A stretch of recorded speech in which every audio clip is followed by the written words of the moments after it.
Hello students, a very warm good evening to everyone. আপোনালোক সকলোকে CSAPIS Academy ফালৰ পৰা মই ৰাজদীপ লেখাৰু সঞ্চালক আজি 3 ডিসেম্বৰ তাৰিখে আমি আগবঢ়াবলৈ গৈ আছো আমাৰ APSc CC 2025 চনৰ প্ৰিলিমছৰ ক্ৰেশ কোৰ্স আৰু এই উপলক্ষে আপোনালোক সকলোকে আমাৰ ফালৰ পৰা আন্তৰিক অভিনন্দন জ্ঞাপন কৰিছো আপোনালোকে ইতিমধ্যে গম পাইছে যে যোৱা 21 নৱেম্বৰ তাৰিখে আমি আমাৰ APSc CC Prelims ক্ৰেশ কোৰ্সটো লঞ্চ কৰিছিলো আৰু গোটেইখিনি ডিটেইলছ আপোনালোকক ইতিমধ্যে আমি প্ৰভাইড কৰিছো আপোনালোকৰ যি সপোন এজন ACS বিষয়া হোৱা এই দীঘলীয়া জাৰ্নিটোত আমি আপোনালোকৰ কাৰণে যিমানখিনি কৰিব পাৰো আজিৰ পৰা আপোনালোকৰ কাৰণে আমি আগবঢ়াবলৈ সাজু হৈছো আৰু আমি আমাৰ এটা দৃঢ় বিশ্বাস আছে যে আপোনালোক সাজু আগন্তুক 60 দিনৰ আমাৰ যি এটা সৰু এটা সমু জাৰ্নি হ'ব এই জাৰ্নিটোত আপোনালোকৰ ফালৰ পৰা আমাক সহযোগিতা আগবঢ়াব আৰু আমি যিমানখিনি পাৰো আমাৰ গোটেই CSAPIS একাডেমীৰ আমাৰ বৃহৎ যিটো টিম দিনে ৰাতি আপোনালোকৰ কাৰণে লাগি আছে তেওঁলোকৰ কষ্ট কৰি আছে আপোনালোকৰ কাৰণে ভাল কন্টেন্ট আগবঢ়াই আনিবলৈ আপোনালোকৰ কাৰণে ভাল টেস্ট সিৰিজ আপোনালোকৰ কাৰণে ভাল ভিডিঅ' লেকচাৰ্ছ গোটেইখিনি এণ্ড টু এণ্ড যিখিনি প্ৰয়োজন আছে APSc CC প্ৰিলিমছত উত্তীৰ্ণ হ'বলৈ আমি আপোনালোকক আমাৰ ফালৰ পৰা প্ৰতিশ্ৰুতি দিছো যে আপোনালোকক আমি গোটেইখিনি এণ্ড টু এণ্ড হলিষ্টিক এটা ৱেট আমি আপোনালোকক প্ৰভাইড কৰিম গতিকে পলম নকৰি আজি আমাৰ যি ইণ্ডিয়ান পলিটি ক্লাছ আৰম্ভ হ'ব তাৰ পিছতে ৰাতি 9:15 পৰা আমাৰ হিষ্ট্ৰী ক্লাছ আৰম্ভ হ'ব আৰু এনেদৰে আমি আগন্তুক 60 দিনত গোটেই কেইটা subject history polity geography economics বা অসমৰ পাৰ্ট বা কাৰেন্ট এফেয়াৰ্স হক বা সায়েন্স এণ্ড টেকনলজি এনভায়ৰনমেন্ট গোটেই কেইটা সাবজেক্ট আমি হলিষ্টিক ৱেট যদিও ক্ৰেশ কোৰ্স বুলি কৈছো আমি যিমানখিনি পাৰো আপোনালোকৰ কাৰণে আমি এটা হলিষ্টিক ৱেট বিৰাট ধুনীয়াকৈ কভাৰ কৰিবলৈ চেষ্টা কৰিম গতিকে আপোনালোকে নেক্সট 60 to 70 ডেজৰ সময়ত বিৰাট ভালকৈ আপোনালোকৰ এফৰ্টছ দিয়ক আমাৰ কাৰেন্ট এফেয়াৰ্স থাকিব আজি ক্লাস কেটা কৰি আপোনালোকে অনুভৱ কৰিব যে ক্লাসখিনি কিমান এক্সহস্টিভ হ'বলৈ গৈ আছে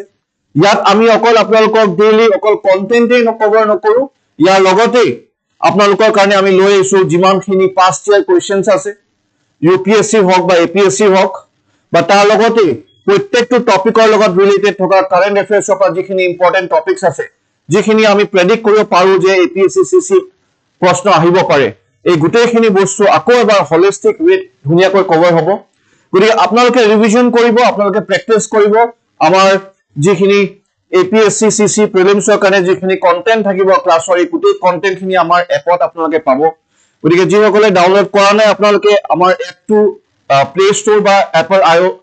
আই ষ্ট'ৰৰ পৰা আপোনালোকে ডাউনলোড কৰি ল'ব তাৰ লগতে যিটো ৰেজিষ্ট্ৰেচনৰ প্ৰসেছ আছে 100 रुपीजৰ আপোনালোকে গম পাই হেতু আপোনালোকে ডাইৰেক্টলি এপত গৈ পাৰচেজ কৰি ল'ব পাৰে ইয়াৰ লগত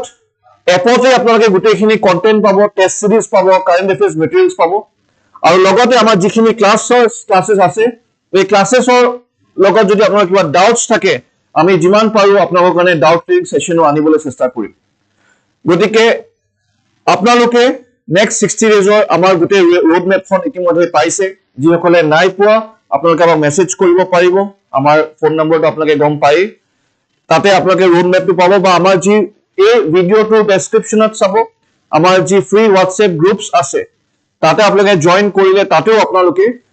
গোটেই ৰোড মেপ নেক্সট 60 ডেজৰ আপোনালোকে ৰোড মেপখন পাব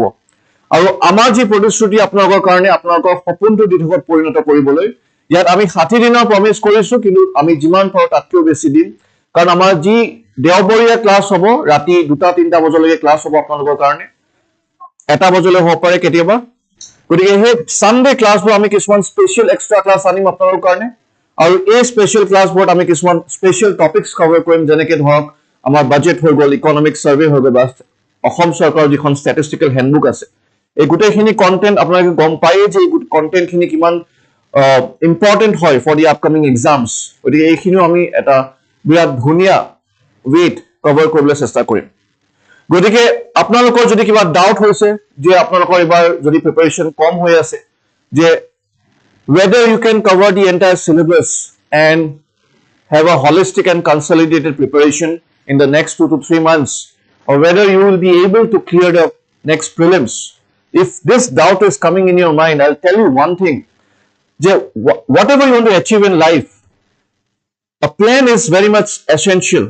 even before you start executing your work on a daily basis. So, আপোনালোকৰ যি প্লেন আছে আমি গম পাওঁ যে ষ্টুডেণ্টৰ লাইফত প্লেনিঙত কেতিয়াবা প্ৰব্লেম হয় এক্সিকিউশ্যনত কেতিয়াবা প্ৰব্লেম হয় গতিকে আমি যিটো প্লেন বনাই দিছো if you are sincere enough and if you can sincerely and religiously follow this plan and this roadmap we are 100% confident that you will be able to perform really well গতিকে আপোনালোকে যিখিনি efforts দিব এই efforts খিনি পাৰফৰমেন্সত convert হ'ব নে নহয় আমি এইখিনিও অলপ মনিটৰ কৰিবলৈ চেষ্টা কৰিম গতিকে আপোনালোকৰ যি ডাউটছ থাকে যি চ্যালেঞ্জেছ ফেস কৰে বা যি প্ৰবলেমছ ফেস কৰে please feel free to share with us with our faculty members with our team members so that we can help you out and we can work like a team to produce some good results amongst you gotike come join us and see the difference in your preparation and it will definitely create a difference in your result which will definitely be a positive one gotike aru beshi polom nokoru apnaloke classes khini enjoy korok please be regular মই এটাই request কৰিম যে আমাৰ এই গোটেই প্ল্যানটো execute কৰোতে আপোনালোকে regular হ'ব ক্লাसेছ সমূহ ৰেগুলাৰলি চাব আমাৰ 7টা বজাৰ পৰা ক্লাছেছ খিনি দিছো এই কাৰণে যাতে দিনটো যদি কোনোবা ওয়াৰ্কিং ক্যান্ডিডেট আছে কাবাৰ কলেজ আছে কাবাৰ চাকৰি আছে যাতে আপোনালোকে ফ্ৰী হৈ 7টা পৰা 11টা 12টা বজালৈকে যাতে আপোনালোকে ঘৰত বহি লাইভ ক্লাছেছ সমূহ চাই আৰু আমি এটো এনশিওৰ কৰিম যে ক্লাছেছৰ যিখিনি কন্টেন্ট থাকে সেই কন্টেন্ট খিনি ক্লাছৰ আগতেই আমি আমাৰ এপত যেটো ক্লাছ কোৰ্সৰ আমাৰ ট্যাব বনোৱা আছে কোৰ্স বনোৱা আছে তাত যাতে ক্লাছৰ আগত अवेलेबल হৈ যায় আৰু আজি হয়তো আপোনালোকে এপৰ ফালৰ পৰা এনাউন্সমেন্ট বা নোটিফিকেশন পাইছে যে ইতিমধ্যে অলৰেডি আমাৰ আজি ক্লাছৰ কন্টেন্ট খিনি তাত আপলোড হৈছে গতিকে I wish you a very good luck and best wishes from me and also from our team and I will keep on meeting you time to time মই আপোনালোকৰ হয়তো ক্লাছেছও লম আৰু মাঝে সময় আমি ইন্টাৰেকশন কৰিম আমি কেতিয়াবা লাইভ আহি পেলাই ইন্টাৰেকশন কৰিম গতিকে আপোনালোকক আকৌ এবাৰ মই বেষ্ট উইশেছ জনাইছো আমাৰ ফালৰ পৰা আৰু এতিয়া আপোনালোকৰ ইণ্ডিয়ান পলিটি ক্লাছ ষ্টাৰ্ট হ'ব আৰু এটো লব জয়পুৰ ৰিস কলিতা ছাৰে আৰু তাৰ পিছতে 9:15 পৰা আপোনালোকৰ হিষ্ট্ৰী ক্লাছ ষ্টাৰ্ট হ'ব আৰু আজি হিষ্ট্ৰী ক্লাছ আৰম্ভণি কৰিব গৈ আছে আমাৰ ফেমাস ধন sir of Assam that is Abhijit Rajbongshi sir গতিকে থ্যাংক ইউ সো মাচ আপনার ক্লাसेस को एंजॉय करक और আমাক ফিডব্যাক জনাবো और আপনাদের প্রিপারেশন ভালকে করক thank you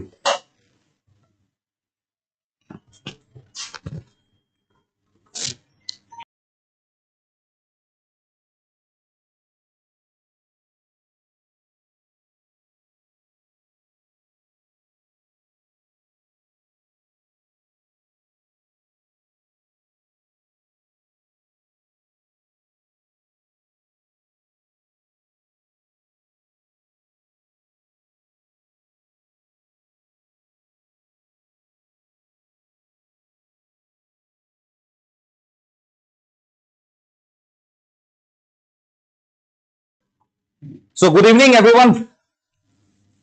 So bore bhal. So I hope that you all are excited to attend the live classes for the upcoming CSAP crash course, Apsc Cce crash course যেটো launch কৰা গৈছে CSAP IAS Academy ফালৰ পৰা already সাৰে তোমালোকক গুটেখিনি কথা বুজালে তো I hope that বেছি পলম নকৰি আমি ক্লাছটো স্টাৰ্ট কৰো and the very first class today we will be studying with or will be starting with the Indian polity. আমি আজি আৰম্ভ কৰিম Indian polity কিছুমান important topics আৰু ইয়াত আমি বহুতখিনি content wise আমি বহুতখিনি এনেকুৱা topics বুজিম যিবোৰ তোমালোকৰ upcoming exams ৰ কাৰণে APSC CC হওক বা even UPSC CSE বহুতে UPSC civil service examination to appear কৰিবলৈ গৈ আছে তো আমি হেতু মাইন্ডত ৰাখি পেলাই এক্সামছ বিলাক মাইন্ডত ৰাখি পেলাই আজি আমি ক্লাস স্টাৰ্ট কৰো that is the Indian polity যত আজি আমাৰ কি পঢ়িম features making and the philosophy of the Indian constitution okay so let's start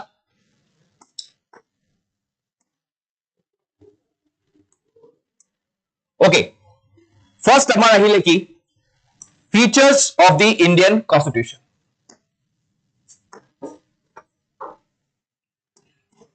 features.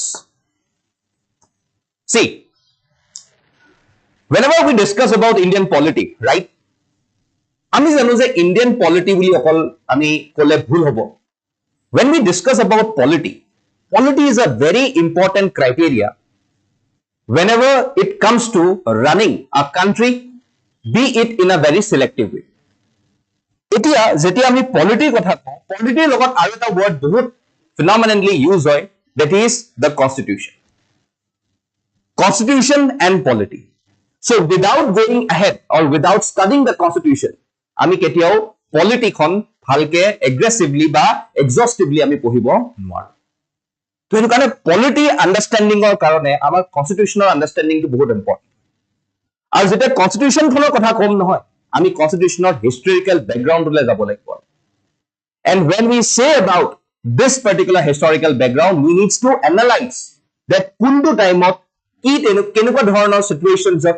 ki dhoroner topics bilak ba kenuka dhoroner elements bilak amar constitution khonot humua goisile ulua goise event kora goise all those things you need to learn whenever you are inside and whenever you are studying about the Indian constitution. Ami very first time ami ki kori asu features of the Indian constitution ami pohua. First of all, Indian constitution is recognized for its unique features, reflecting its adaptability, inclusiveness, and comprehensive framework for governance.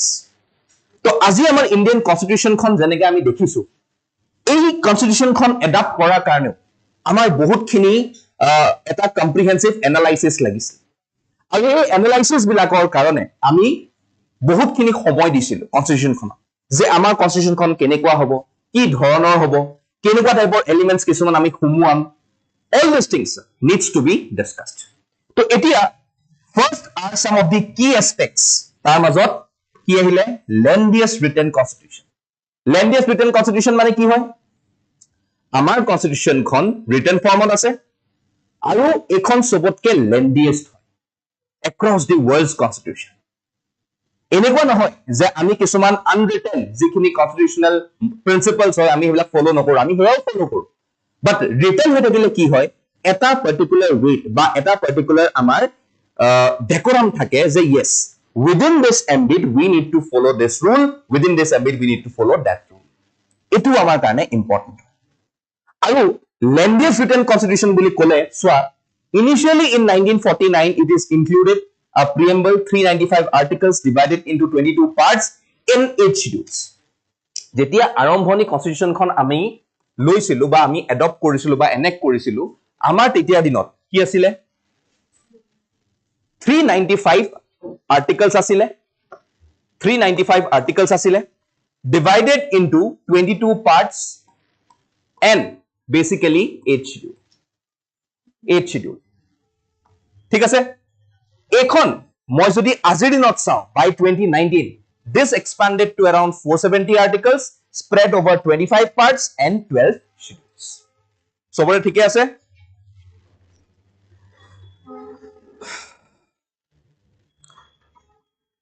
okay ঠিক আছে মই yellow টুলে change কৰি দিলো কালাৰটো okay it would be better okay good তো এই বস্তুটো আমাৰ আহি গল যে আগতে যেতিয়া আমাৰ কনস্টিটিউশন খন ফৰ্ম হৈছিল তেতিয়া আমি ৰাখিছিলো 395 আৰ্টিকলস তাতে 22 আমি পাৰ্টস ৰাখিছিলো আৰু আমাৰ শিডিউলস কেটা আছিল 8টা শিডিউল আছিল বাট আজিৰ দিনত it has gone to 470 articles 25 parts and 12 schedules বুজিলা তাৰ পিছত যদি আমি কওঁ ৰিজন ফৰ ইটস সাইন্স কিহৰ কাৰণে India's vast geography and cultural diversity এতিয়া যদি মই ইন্ডিয়া জিওগ্ৰাফিৰ কথা কওঁ India has got deserts India has got mountains. India has got plateaus. India has got seashores. India has got island territories. Okay, India has got riverine islands. Amar India khonot jodi ajir context ot moi ko ki nai jodi moi geographical context ot sabole jao ki nai India khonot kunubar mon je moi go pelai thanda jagat jao borofor jagat gao go to Kashmir, go to the Himalayan regions. Mur tate go pelai bole mur cold desert lage, go to Ladakh. Muk hot desert lage, go to Rajasthan, Jaisalmer jua. Bole nai muk seaside lage, muk sea view lage, muk corals lage, go to Lakshadweep. Nai muk volcanic islands lage, go to Andaman Nicobar. So ami jodi ko je amar country khonor diversity to imane beshi in terms of geography. Jiman in terms of geography himane amar in terms of cultural ase. Jodi aji moi in the context of India ko আজি India বলে মই অসমৰ কথা অসমত কি আমি এটা কালচাৰে পাও নেকি বা দুটা কালচাৰে পাও নেকি বা গন্তি কৰিব পাৰো নেকি কেটা কালচাৰ আছে এখন ডিস্ট্ৰিক্টৰ পৰা আনখন ডিস্ট্ৰিক্টলৈ যোৱা লগে লগে আমি কি দেখা পাও culture changes practices changes beliefs changes are you all going ahead with the flow ঠিক আছে বঢ়িয়া তো এতিয়া তাৰ কাৰণে আমাৰ কি হৈ গল First reason of being its elephantine size. Influence of the extensive government of India in 1935. আজি যদি মই government of India 1935 কথা কও, government of India 1935 বহুত কিনি provisions discuss কৰা গৈছিল। Federal court কথা কৈছিলে, diarchy abolish কৰোৱা কথা কৈছিলে, subjects বিলাকৰ কথা কৈছিলে। তো এনেকুৱা বহুত ধৰণৰ কিছুমান আমাৰ concepts দিয়া গৈছিলে government of India 1935 যাৰ কাৰণে আমি কিছুমান এই বস্তুখিনি আমি extensively আমাৰ constitution খনত সোমাব লগা তাৰপিছত আমাৰ আহে inclusion of detailed administrative provisions and a united constitution for both central and state government. তো আজি যদি আমি কওঁ constitution আমাৰ কি এখন নে আমাৰ 28 states বা 7 union territories ৰ কাৰণে different constitution এখন আগতে আছিল যিখন আমি জম্মু এণ্ড কাশ্মীৰৰ কথা কৈছিলো তেখেতসকলৰ কাৰণে আগতে আছিল বাট 2019 ৰ পিছত হেতু নাই কি হ'ল so obviously in our mindset we have to think about the whole country আমি গোটেই কান্ট্ৰি খনৰ কথা ভাবি পেলাই আমি কি কৰিছিলো we have thought we have made this Indian constitution to tar karone humaute provisions kini diute amar ki hoy gol size to damor hoy gol tarpsot koise significant contributions from legal experts in the drafting process legal experts ba legal luminaries amar su gutei kupa asile aji jodi moi Dr. B.R. Ambedkar or pra arambho koru we can get up plenty of peoples who were associated with the constitutional framework and thereby they were barristers London returned Sopsun advocates asile. They were legal luminaries. So at this point of time, they have got some important contributions towards the drafting process. So bostuta reasons, rebuttals, D ki kori pelale. A size to dangor hoy gol. Okay? Then incorporation of global features. All good? Incorporation of global features. Acha muk etiao kunbai khudi asile class PPTs kota and all these things. So see, tumalokor jikhini class PPTs, tumaloke directly app ot paba. Just give 100 rupees. You can purchase it direct from the app. Okay. Tarpora tumaloke gute content or PPTs hok ba MCQs hok test series hok ba magazines hok gute khini tat pai jaba. Aru app ot already azir e content tumalokor update hoi goise. Tumaloke tarpora download kori azi ei content tumalokeu sai thakibo para. Not an issue. Okay. Chalo start. Next আমি আহু incorporation of global features তো global features মানে আমাৰ যদি world constitutional কথা কওঁ world constitutions এই world constitutional গুটে খিনিত আমি গুটে খুপা এনালাইজ কৰিছিলো বহুত বস্তু এনালাইজ কৰিছিলো সবৰে এটা provision লৈ লৈ আমি এনালাইসিস কৰিছিলো আৰু এই এনালাইসিসৰ মাধ্যমেৰে আমি নিজৰ কনস্টিটিউশন খনক ফ্ৰেমৱৰ্ক দিছো তো এতিয়া সোৱা গভৰ্নমেন্ট অফ ইন্ডিয়া এক্টৰ পৰা লৈছো ব্ৰিটিছৰ পৰা লৈছো নে কি লৈছিলো পাৰ্লিয়ামেন্টাৰী system rule of law single citizenship American Constitution of fundamental rights loisilu judicial review loisilu and the process for impeachment then Irish principles ke Irish buli kola ami ki buji pao Ireland opera directive principles of the state policy method of the electing of the president tarpsot additional sources Canada Australia Germany USSR France Soviet Russia enuka bahut dhoroner ami countries or pora ei tahator jikhini principles tahator jikhini elements hekhini ami uthai pelai amar constitution ot disilu and we suited to our availability or to our requirements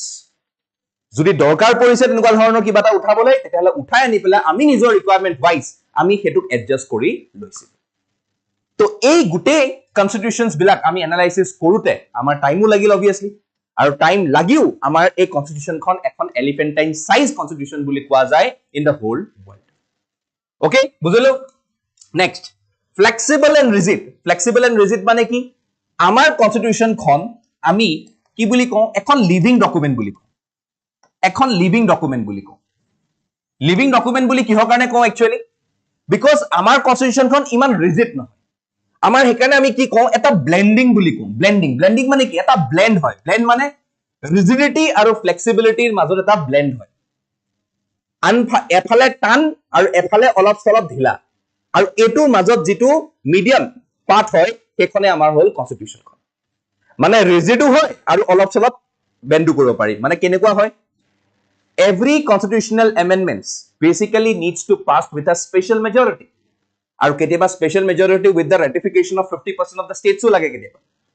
তো এনেকুৱা নহয় যে আমাৰ constitution একেবাৰে এমেন্ড কৰিবই নোৱাৰি নহলে 395 ৰ পৰা কেতিয়াও 470 নহয় বাট এনেকুৱাও নহয় যে জুন মৰ্জি তিনে আহি পেলাই এটা মেজৰিটি লৈ পেলাই স্পেশাল মেজৰিটিটো পোৱাটো আমি মেজৰিটিৰ পিছত পঢ়িম স্পেশাল মেজৰিটি পোৱাটো ইমান সহজ কথা নহয়তো হয়নে নাই তো হেতু কাৰণে এনেকুৱা নহয় যে বহুত ইজিলি কৰিব পাৰি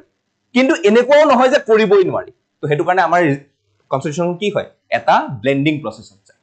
বুজি পাইছো অল গুড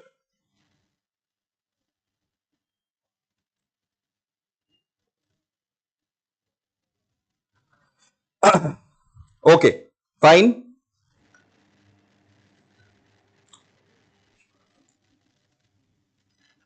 notes বনাব নালাগে because these are very crisp points তোমালোকক already points বিলাক মই দি থৈছো গুটে বিলাক তোমালোকে already মই কৈছো যে আমাৰ এপত গৈ পেলাই content wise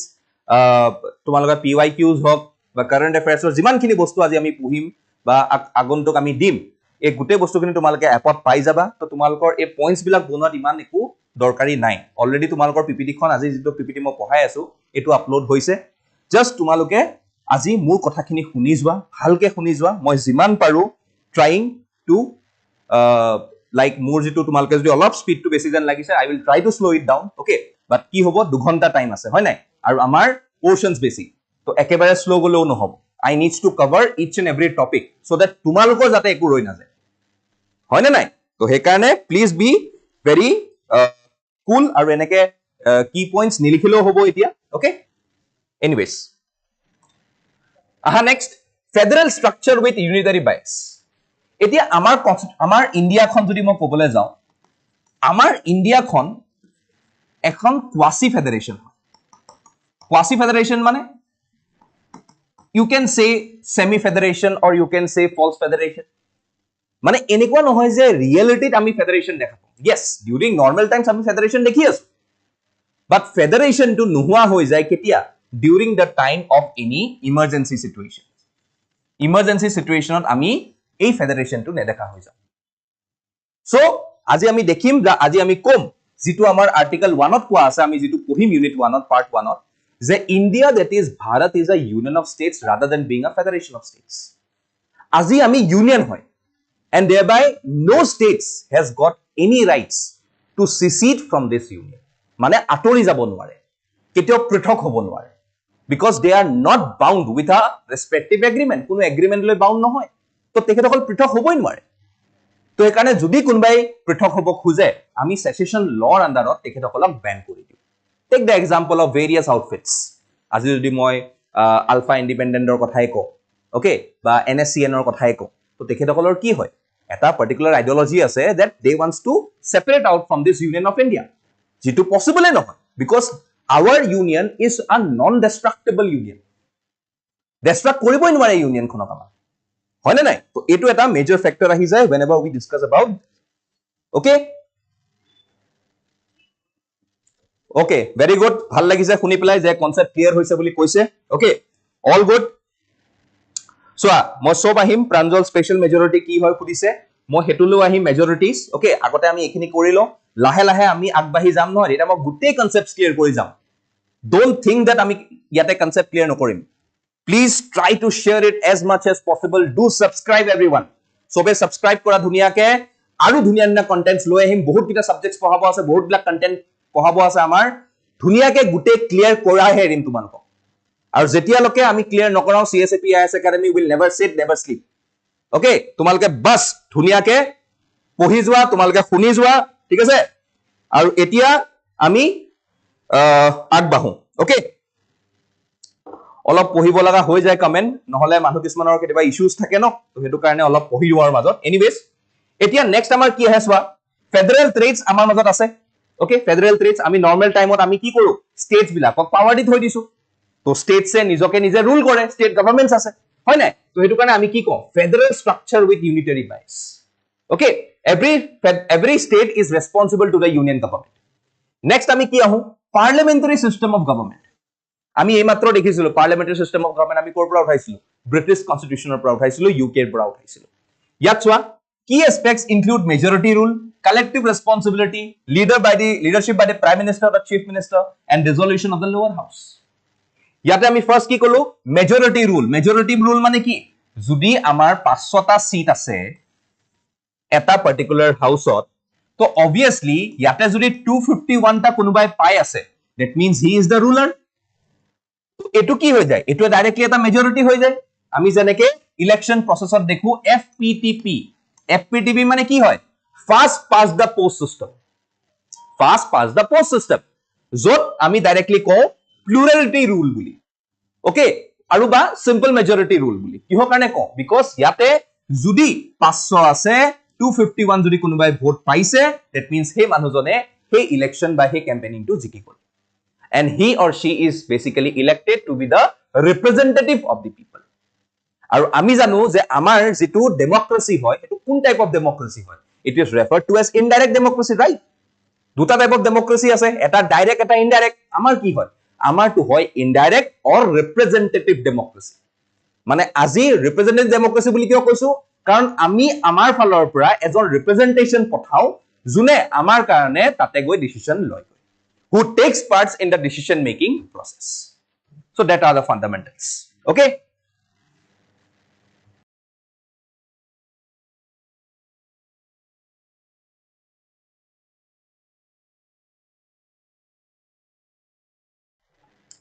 okay done so etia swa unlike the British system okay sorry majority rule to hol tasot amar ahe ki collective responsibility bole koli ki bujo ami so etia jodi hausot jodi 500 জন মানুহ আছে 500 জন মানুহ elect হৈ গৈছে I am taking even with the opposition even the ruling party jodi 500 জন মানুহ গৈছে এই 500 জন মানুহ they are collectively responsible to the respective house individual responsibility কিন্তু বেলেগৰ লগত আছে এটো বেলেগ কথা এতিয়া যদি আমি council of ministers ত চাও council of ministers are collectively responsible to the lower house of the assembly বা lower house of the parliament but individual responsibility তেখেতসকলৰ কাৰ লগত আছে প্ৰেসিডেন্টৰ লগত আছে প্ৰেসিডেন্ট মানে কোন the prime minister obviously portfolio allocate কৰে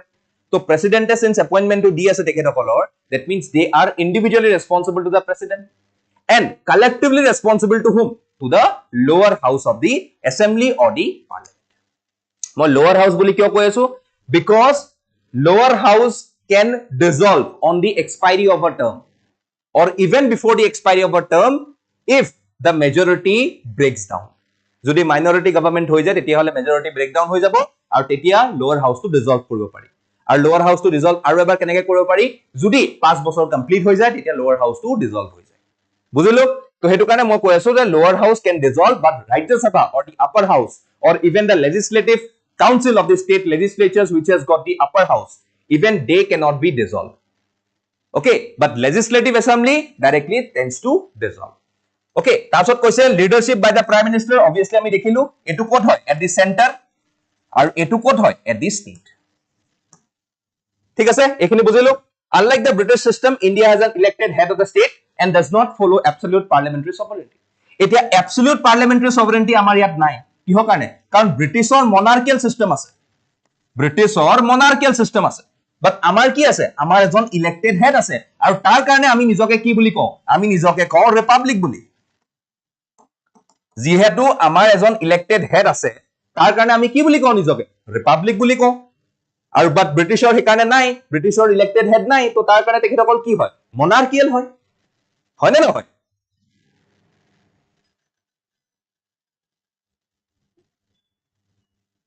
ওকে বুজিলো ঠিকে আছে তাৰপিছত আমি আহো চোৱা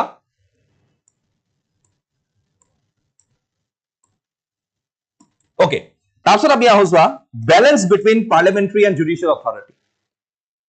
এতিয়া আজি আমি দেখিছো যে পাৰ্লিয়ামেণ্টে যদি কালি পৰহি জুডিচিয়েলৰ কিবা অথৰিটি চেঞ্জ কৰিব বিচাৰে তেখেতসকলে এমেন্ডিং পাৱাৰটো ইউজ কৰিব পাৰে আৰু এই এমেন্ডিং পাৱাৰটো আমাৰ কোনটো আৰ্টিকেলৰ আন্ডাৰত আছে আৰ্টিকেল 368 ঠিক আছে এতিয়া এই এমেন্ডিং পাৱাৰটো ইন সাফিচিয়েন্ট এমাউন্ট অফ কেसेस আগতে নাছিলে বাট যেহেতু কেস বাঢ়ি গল আৰু there is a contest always between the legislature and the judiciary সদায় এটা লাগি থাকে যুদ্ধ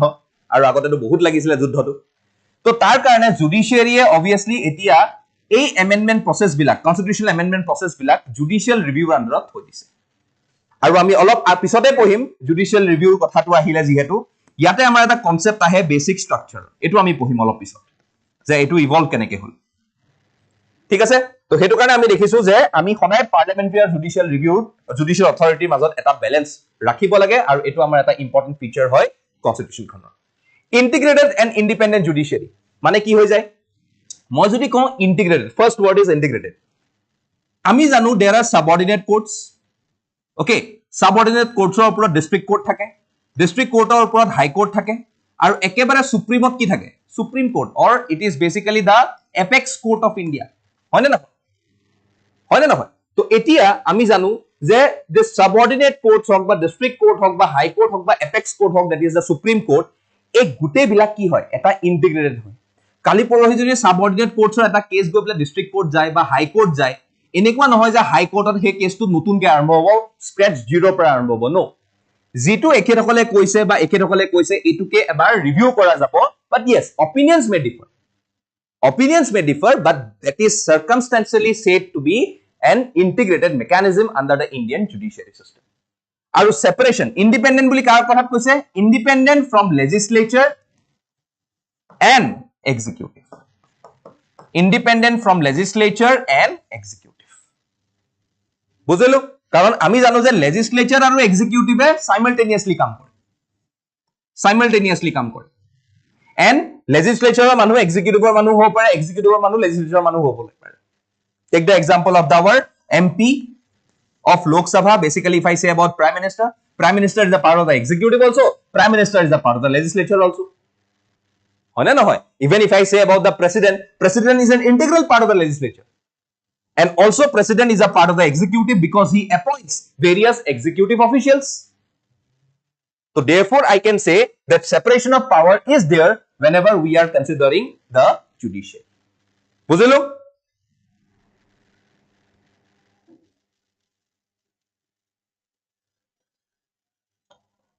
ঠিক আছে ওকে বঢ়িয়া তাৰপিছত আমাৰ কি আহে ৰাইটস এণ্ড প্ৰিন্সিপলছ মানে কিহৰ কথা কৈছে এটা কৈছে ফাণ্ডামেণ্টেল ৰাইটস আৰু আনটো কৈছে প্ৰিন্সিপলছ বুলি ক'লে কি আহি যাব DPSP directive principles of the state policy ঠিক আছে এইবিলাক আমি পিছলে পঢ়িম ঠিক আছে directive principles of the state policy এতিয়া এইখিনি আমাৰ কি হৈ যায় ৰাইটস আহি যায় চোৱা right that is the right to equality 14 পৰা 18 right to freedom 19 to 22 ছটা ৰাইটস আছে okay then rights against exploitation কোনবাই ছটা ৰাইট মোক লিখি দিয়াছোন মই কোৱা আগতে তোমালোকে লিখি দিয়াছোন ছটা right rights against exploitation 23 24 right to freedom of religion 25 to 28 right cultural and educational rights 29 to 30 right to constitutional remedies 32 যত আমি দেখা পাও পাঁচটা ৰিট okay পাঁচটা writ making power habeas corpus certiorari mandamus prohibition quo warranto পাঁচটা দেখা পাও which is also known as right to constitutional remedies আৰু এই right to constitutional remedies okay আমাৰ the framer of the Indian constitution Dr. B.R. Ambedkar sahabe কি কৈছিলে তেখেতে কৈছিলে the heart and soul of the Indian constitution the heart and soul of the Indian constitution কৈছিল নাই very good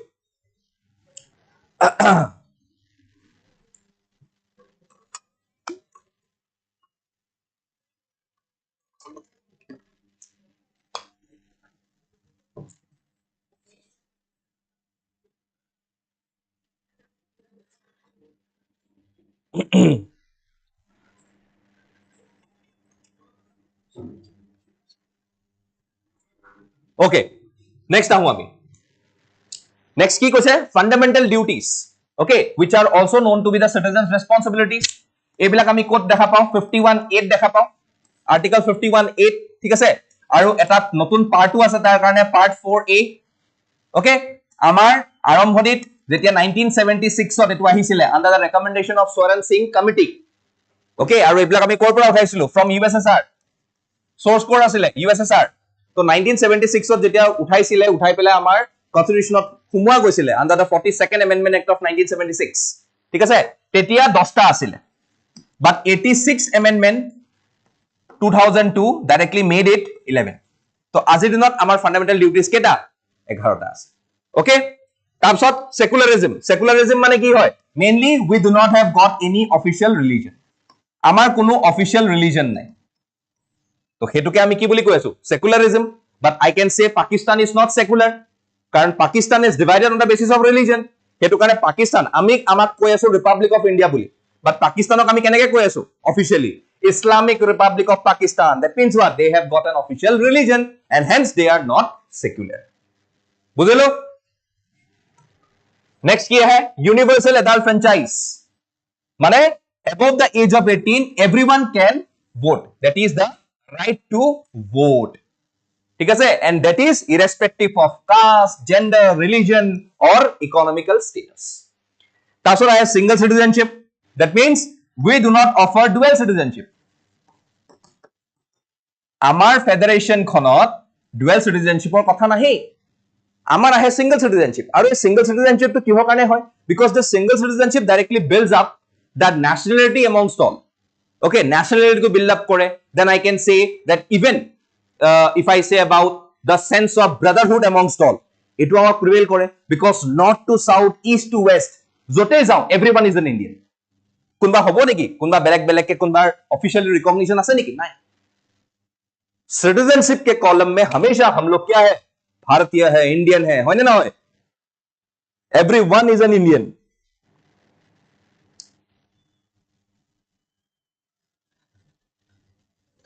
okay, তাৰপিছত আমাৰ আহে কি ইন্ডিপেন্ডেন্ট ইনষ্টিটিউশনছ মানে এতিয়া আমাৰ কিছুমান কনস্টিটিউশনাল বডিজ আছে যিবিলাকৰ পাৱাৰ তেখেতসকলে ডাইৰেক্টলি ডেৰাইভ কৰিছে কৰ পৰা ফ্ৰম দি ইণ্ডিয়ান কনস্টিটিউশন আৰু তাৰ কাৰণে আমি দেখিছো they have got some ultimate powers in accordance with their respective responsibilities. এতিয়া election commission watchdog of free and fair elections in our country. CAG Comptroller and Auditor General কি হয় watchdog of the public purse of the country. UPSC কি হয় watchdog of the marriage system of this country.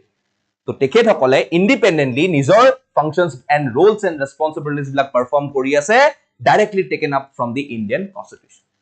Correct? বুজি পালো? তো এইখিনিকে আমি কি বুলি কৈ আছো constitutional bodies. Okay, all good?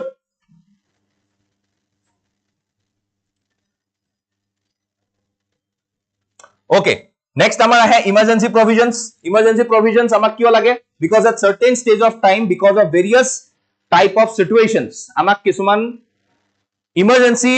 conditions লাগে so as to make this country more united again. আমি দেখিছো যে কেতিয়াবা যদি কিছুমান পাৰ্টত যদি attack হৈ যায় বা at least the unity and integrity of India is affected আমি directly emergency declare কৰিব পাৰো আৰু আমি জানো যে article 352 আন্ডাৰত আমি দুটা emergency declare কৰিব পাৰো এটা আছে আমাৰ national emergency on the basis of external grounds আৰু এটা আছে on the basis of internal grounds দুটা আছে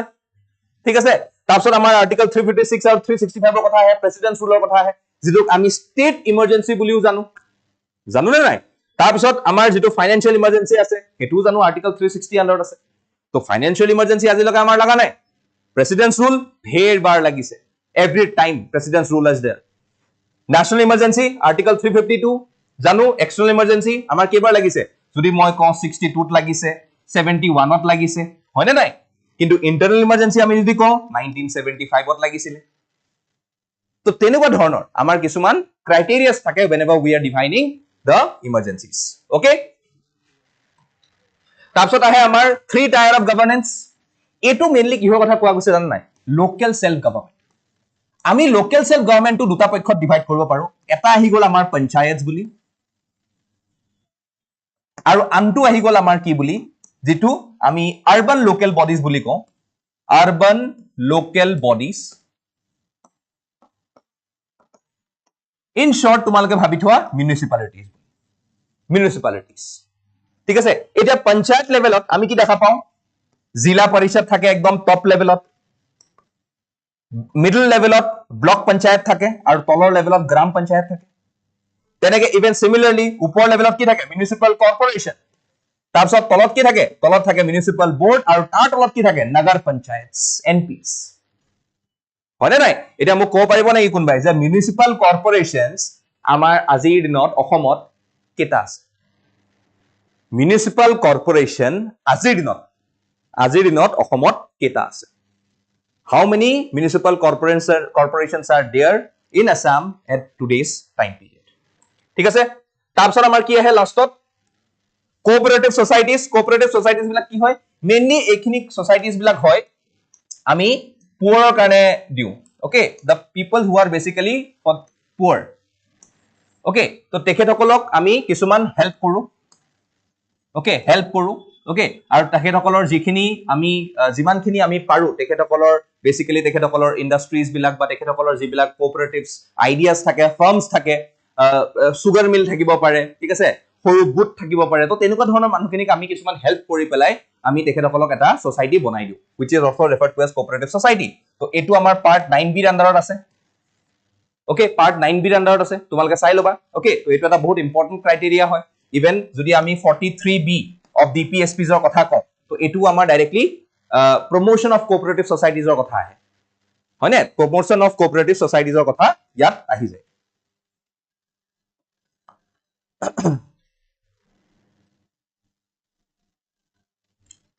আৰু আমাৰ আৰ্টিকল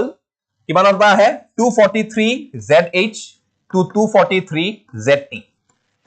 ঠিক আছে 243ZH to 243ZT এটো কিহৰ কথা কৈছিলে cooperative societies yes very good দুখন Guwahati and Dibrugarh very good update হৈ থাকিবা মই এনেকুৱা সৰু কিছুমান কোৱেশ্চনছ তোমালোকক মাজে মাজে ফুৰি থাকিম ওকে প্লিজ বি আপডেটেড ভালকে আপডেটটো কৰি থাকিবা শুনি থাকিবা যাতে তোমালোকে এই আনসাৰছবোৰ দিব পাৰা ওকে অল গুড তো এতিয়া আমাৰ সবতকে এই কোঅপাৰেটিভ সোসাইটিজ টো আমাক 97 কনস্টিটিউশন এমেন্ডমেন্ট এক্ট 2011 ৰ আন্ডাৰত এটো এটা কনস্টিটিউশনাল বডি কৰা গল তো আজি আমাৰ ইন্ডিয়াত ফেমাস কনস্টিটিউশন কোঅপাৰেটিভ সোসাইটিজ কি হ'ব পাৰে হ্যাভ ইউ হাৰ্ড অ্যাবাউট আমুলৰ কথা শুনিছা আমুল কি হয় আনন্দ milk union limited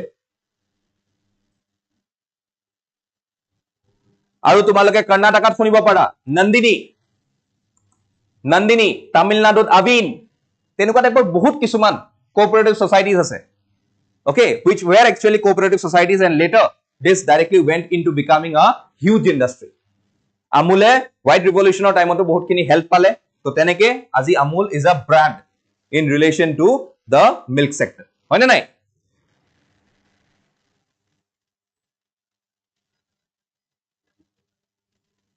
yes the amul the taste of India very good এতিয়া সোয়া আমি আহো criticisms and rebuttals মানে criticisms মানে কি হয় যে কোনে কোনে কনস্টিটিউশন খনৰ কথা এগেইনষ্টত কৈছে আৰু ৰিবাৰ্টেলস মানে এখিনি আকো ঠিক কৰিবলৈ আমি কিখিনি কথা কৰো ঠিক আছে তো ইয়াতে ফার্স্ট কথাটো আহিলে কি সোয়া বড়োত কনস্টিটিউশন বুলি ক'লে ক্রিটিসিজম যে গুটেখিনি তো তহতে বাহিৰৰ পৰা উঠাই আনিলি আমাৰ নিজৰটো কি থাকিলে আমি ইয়াক কেনেকে কাউন্টাৰ কৰিছো যে the famous adapted and modified Board features to suit Indian conditions avoiding their faults আমি উঠাইছো ঠিকে বাট আমি কিছুমান ইন্ডিয়ান কন্ডিশনস তাত এডজাস্ট কৰি মেলি ফলস বিলাক অতৰাই আমাৰ নিজৰ কনস্টিটিউশনত সুমুৱাইছো carbon copy of the government of India in 1935 ইয়াতে কৈছো while many provisions were borrowed the constitution is not a mere copy it incorporates significant changes and additions এনেকুৱা নহয় যে তাত যেটো লিখা আছে আমি হেতুকে লিখি দিছো yes আইডিয়াটো আনিছো বাট হুবহু গুটেখিনি কপি কৰা নাই সো তাৰ এটো ৰিবাটল আহি যায় un-Indian or anti-Indian the constitution reflects Indian values and aspirations despite borrowing from foreign sources বহুতে কৈছিলে যে কানাডা পৰা উঠাইছো ফৰেনাৰ্স হৈ যাও তহত ইউএসএ পৰা উঠাইছো ফান্ডামেন্টাল ৰাইটস বিলাক তাহাতৰহে ইম্পৰ্টেন্ট আছিল ওকে মেগনা কাৰ্টা তহতে বাহিৰৰ কথা কৈ আছো বাট একচুয়ালি ইন্ডিয়ানও থাকিল কি ইয়াত তহতে শুন যে বাহিৰৰ প্ৰিন্সিপলস উঠাইছো বাট হেতু অবভিয়াসলি নহয় আমি ইয়াতে ইন্ডিয়ান ভ্যালুজ আৰু এক্সপেৰিয়েন্স টু ইয়াতে গ্লোৰিফাই কৰিছো আৰু হেমতে আমি এই বৰোইং খিনি আনিছো from foreign sources okay all good বুজিলো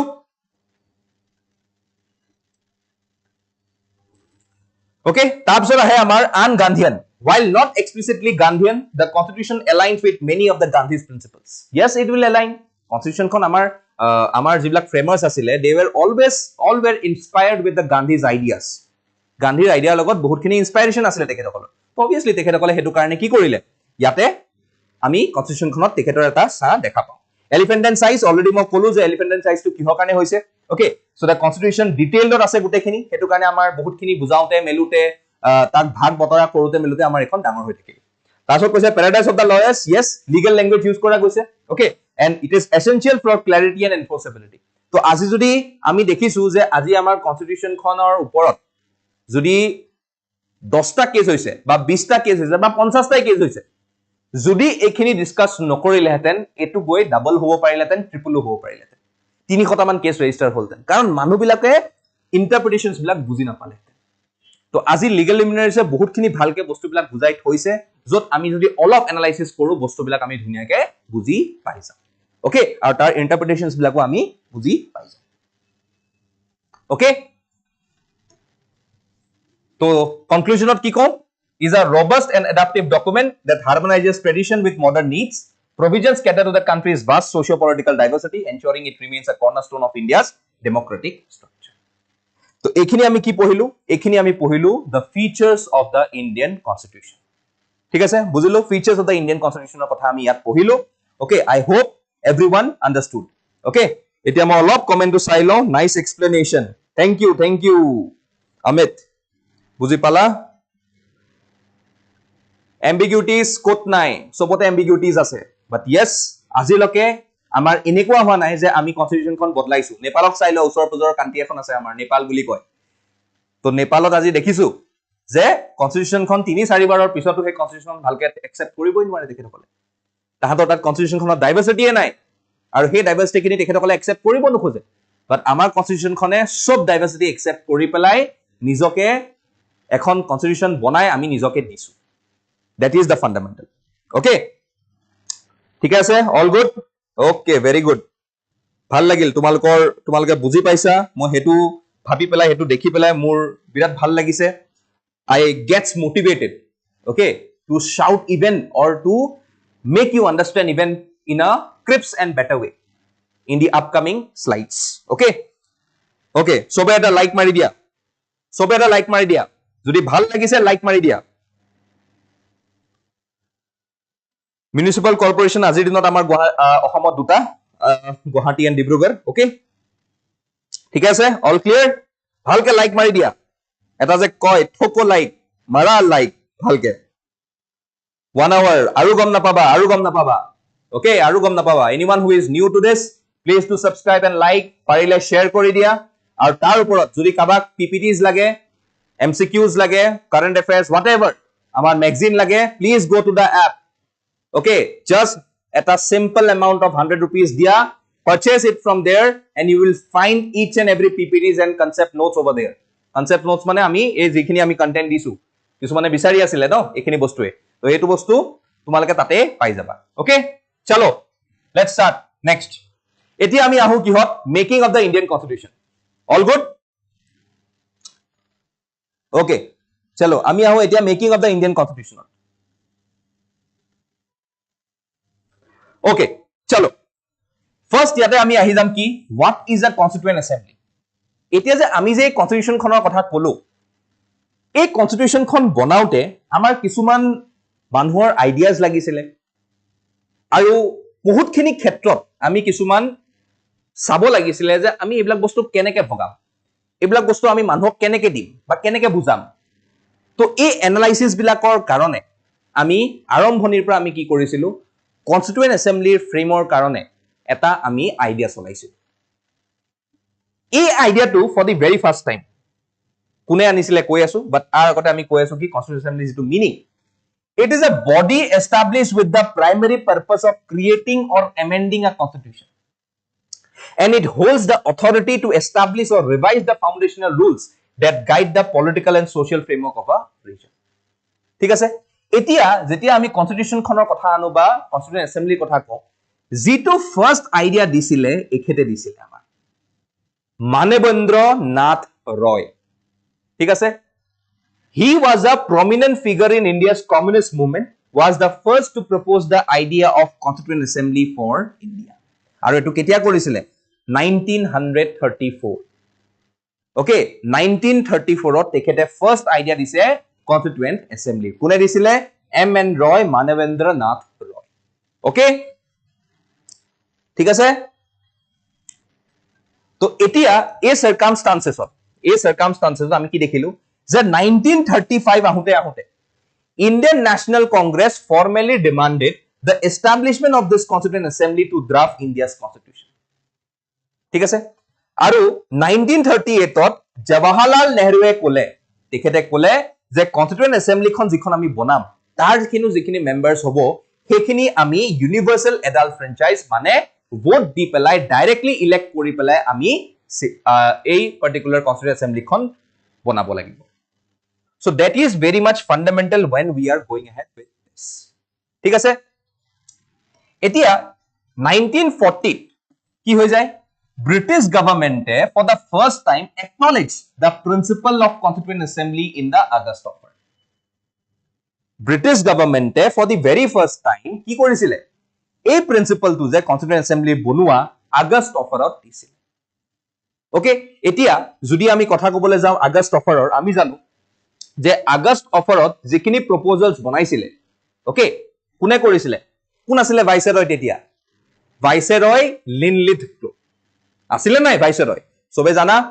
ভাইসৰয় কোন আছিল লিনলিথ তো 1940 যেতিয়া ভাইসৰয় লিনলিথ আহিছিল ওকে সো তেখেতে এটা প্ৰমিস কৰিছিলে expansion of the executive council of the viceroy to include more Indians আৰু তাৰ কাৰণে আমি দেখিছিলো যে আগষ্ট অফাৰ বুলি এটা কথা আহিছিল ঠিক আছে তো এই কাৰণে এই আগষ্ট অফাৰতে ইভেন এই কনস্টিটুয়েন্ট অ্যাসেম্বলি বনোৱাৰ যেটো এটা ডায়লগ স্টাৰ্ট হৈছিল এটুকু ব্ৰিটিছে একসেপ্ট কৰিছিল under lord Linlithgow who was the viceroy of India at that time period okay এতিয়া 1942 Sir Stafford Cripps presented a draft proposal for framing an independent constitution but it was rejected by the Muslim League to হাহাকাৰ কৰিয়ে আছিল Pakistan lage separate territory lage a lage he lage okay so they were never in favor of this particular country or India okay etu loke tekherakol kono like they were not at all interested aru tekherakole koisile je amak dukhon Constituent Assembly dia karon ami Pakistan bonai asu notun country ekhon ami bonai asu to amak dukhon constitution dia ekhon constitution e keneke hobo okay where we will not be represented very well hoy na nai to hetu karone ami dekhisilu je 1942 ইয়াতে reject কৰিছিল কোনে মুসলিম লীগে 1946 ত cabinet mission plan আহিলে arrived in India and rejected the idea of two separate constituent assembly পালে এতিয়া মছলা মুসলিম লীগে যে নাই আমি নেৰুৱে এখনে হ'ব ইন্ডিয়াৰ কাৰণে হ'ব we are not into the concept of dividing India 50-50 আমি এইবিলাক কনসেপ্টত নাই বা আমি ইন্ডিয়া কেতিয়াও ডিভাইড নকৰো আমি পাৰ্টিশনৰ পক্ষত নাই আমি ডাইৰেক্টলি এখন ইন্ডিয়া বিচাৰিছো আৰু এখন কনস্টিটিউয়েন্ট অ্যাসেম্বলি হে কাৰণে এখন ইন্ডিয়াত হ'ব and that too an undivided India ঠিক আছে বুজিলো তো এই বস্তুটো আমাৰ কাৰণে ইম্পৰ্টেন্ট তো এতিয়া ইয়াতে সোৱা সাবসিকুৱেন্টলি elections were conducted under the cabinet mission plan to form the constituent assembly elections to ইয়াত কন্ডাক্ট কৰা গ'ল এতিয়া what was the composition of the constituent assembly এতিয়া আমি দেখিছো মুসলিম লীগেটো সাপোর্ট নকৰে but still constituent assembly karone british etu eta dhori disil no kiman khini manu hobo lagibo eta swa it consisted of members who were both elected as well as nominated the elected members were chosen indirectly by the provincial legislative assemblies whose members were themselves elected under limited franchise system okay yate tumi sabo para je total strength of the constituent assembly kiman hoy 389 yate british india 296 asile aru princely state or 93 asile So obviously 296 plus 93 is directly 389. বুঝিলো?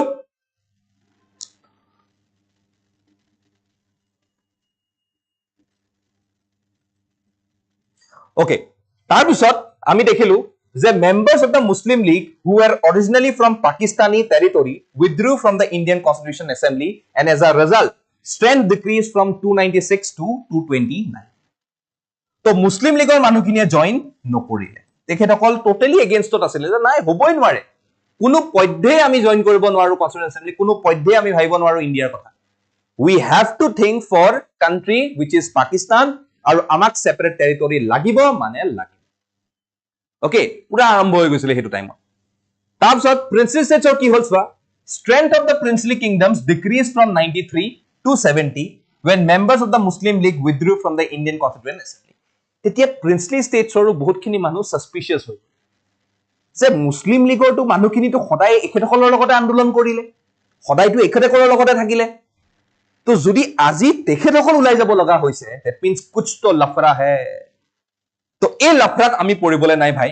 আমি princely state হয় British সদায় আমাৰ প্ৰটেক্টৰেট আছিল তো আমি কাৰো লগত সোমাবলেও নাই কাৰো লগত যাবলেও নাই আমি যেনেকে আছো তেনেকে থাকিম will remain status quo will maintain the status তো সেই টাইম পিৰিয়ডটোত আমাৰ দেখিলো যে 93 ৰ পৰা 70 লগে কাৰণ obviously এটো অপোজ কৰা নাছিলে 70 আমাৰ সিটস থাকি গল কাৰণ কিছু মানে ইনফ্লুয়েন্স হৈ গল মুসলিম লীগৰ এই আইডিয়াটো লৈ পেলাই okay Seats allocated to each British province were divided amongst three principal communities কি আছিলে মুসলিম শিখ আৰু জেনাৰেল এই জেনাৰেল খিনিত গুটেখিনি হিন্দুজ আহে বুলি ধৰা ঠিক আছে ইয়াৰ হিন্দুজো আছিলে খ্ৰীষ্টিয়ানসো আছিলে পাৰ্সিজো আছিলে বুদ্ধিষ্টও আছিলে গুটেখিনি ঘুমাই আছিলে in proportion to their population the representatives of each community were elected by members of that community in the provincial legislative assembly and voting was proportional representation through single transferable vote proportional representation through single transferable vote etu eta proportional system hoy okay aru ei system or under not a single vote is wasted eta vote waste nohoy not a single vote is wasted thik ase proportional wise amar each and every vote matters aji ei particular voting system to ami code utilize koru presidential election system or vice presidential election system আমি তাত use কৰো ঠিক আছে that is what proportional representation through single transferable vote ঠিক আছে কেতিয়াবা কিছুমান জায়গাত আমি দেখো যে single transferable নহয় মিক্সও হয় মিক্স হলে কি হ'ব obviously কেতিয়াবা আমি দেখো যে first past the post system হক বা এটু হক দুটা মিক্স কৰা যায় বাট আমাৰ কান্ট্ৰিত আমি কি দেখিছো PRSTB বাট এটো এটা বহুত কমপ্লিকেটেড প্ৰসেস হয় in relation to FPTP তো আমি কৈছিলো অলপ আগতে first past the post system ঠিক আছে এটো অলপ কমপ্লিকেটেড প্ৰসেস হয় হেতু কাৰণে আমাৰ মানুহখিনি সিন্স ইমানো এডুকেটেড নহয় বা ইমানো লিটাৰেট নাছিলে হেতু টাইমত তো এতিয়া এটু বস্তু বুজাটো আমাৰ কাৰণে ইমান পসিবল নহয় তো হেতু কাৰণে আজিৰ দিনতো আমি দেখিছো যে আমি FPTP তো বেছি ফলো কৰো অনলি PRSTB আমি কোড ফলো কৰো প্ৰেসিডেন্সিয়েল বা ভাইস প্ৰেসিডেন্সিয়েল ইলেকশনস যেটো আমি ইনডাইৰেক্ট ইলেকশনস পাতো এটা হয়নে নাই যত আমাৰ ৰিপ্ৰেজেন্টেটিভসে সিলেক্ট কৰে কোন এজন আমাৰ প্ৰেসিডেন্ট আৰু এজন আমাৰ ভাইস প্ৰেসিডেন্ট ওকে ঠিক আছে তো এটো আসলে আমাৰ সোয়া এটা আৰু এটা কথা আহি যায় the representatives of the princely states were to be nominated by their respective heads তো যোন তেখেতসকলৰ হেড আছিলে তাৰ পৰা representatives আহিছিলে from the princely states এতিয়া আহো what were the developments during the making of the Indian constitution soya the Indian constitution was drafted by the Constituent Assembly which was established following the provisions of the cabinet mission plan of May 1946 its primary goal was to create a framework for the smooth transfer of sovereign power from British rule to Indian leadership হয়নে তো লাহেকে এই cabinet mission plan pay কি কৰিছিলে cabinet mission plan টোৰ main আইডিয়াটো আছিল যে কেনেকে আমি এটা স্মুথ ট্ৰানজিশন কৰিব পাৰো পাৱাৰৰ ব্ৰিটিছৰ পৰা ইণ্ডিয়ালে ঠিক আছে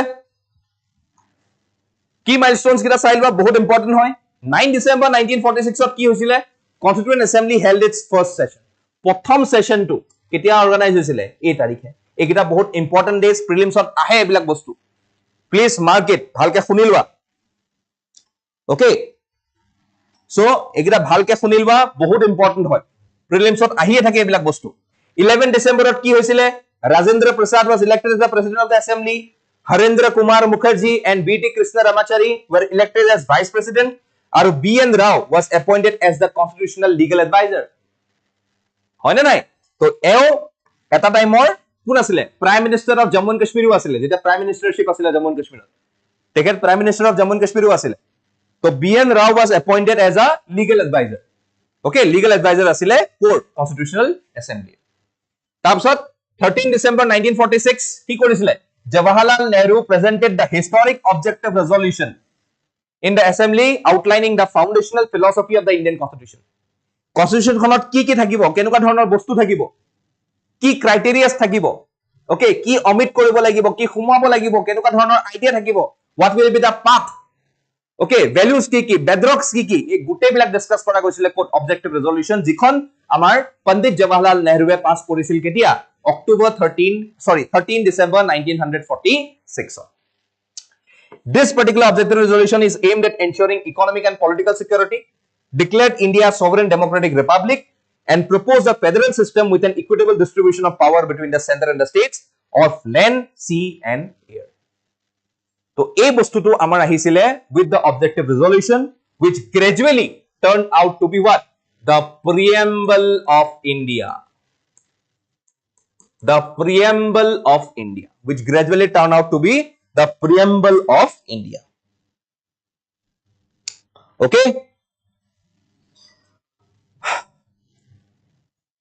Okay? So, etu asile amar objective resolutioner kotha. Etia, jihetu ami এই particular privilege, এই particular objective resolution khini pohi asu, ami yar logote laheke ami preamble tuku pohi lom, jate tumalokor yate bostutu clear hoy jao. Yat next point to ki ase swa, committed to safeguarding equality, justice and freedom, such as thought, expression, belief, faith, association, and action for all citizens, focused on protecting the rights of minorities and underprivileged communities, emphasizing maintaining the territorial integrity of India and upholding international law to secure rights. Aru 22nd January 1947 not objective resolution was unanimously adopted by the Constituent Assembly. Etu eta bahut important date hoy jay. 22nd January 1947 jetia a particular objective resolution khonok unanimously adopt kora goisile Constituent Assembly khonok. Okay, understood? Yate etia ami ahu jehetu objective resolution kotha pati asu ami preamble khon buji lo. Okay, preamble khon buji lo. To jodi moi preamble kotha ko, what are the features of the preamble? So, preamble বুলি কলে just এটা simple word মনত ৰাখিবা আমাৰ constitution খনৰ preamble টো কি হয় এখন আইডি কাৰ্ড বুলি ধৰিলো এখন আইডি কাৰ্ড বুলি ধৰিলো ঠিক আছে এটা supposedly যদি তোমালোকে মুখ জানিব বিচাৰা বা মোৰ past experiences জানিব বিচাৰা তো তোমালোকে অলৰেডি মোৰ প্ৰফাইলটো পঢ়িবা বা ইন শৰ্ট কে তোমালোকে মোক কি দেখিবা যিখন আমাৰ ফ্ৰন্টত আজি ইন্ডিয়ান পলিটিৰ কাৰণে যিখন থাম্বনেল আছিল থাম্বনেলত মোৰ মানুহটোৰ তলত মোৰ কিছুমান ডেসক্ৰিপচন দিয়া আছে নে So, a description bilak ki hoy. Basically, more features hoy, more kisuman elements hoy. Jihetu moi ei bostu to kori ahisu eta certain time ot. To hetu karone moi ki ko je e thumbnail to jitu asile amar. He thumbnail khonoke preamble boli dhorila. Aru etia tomaloke jikhon kori asa, ekhon ki hoy gol? Constitution hoy gol.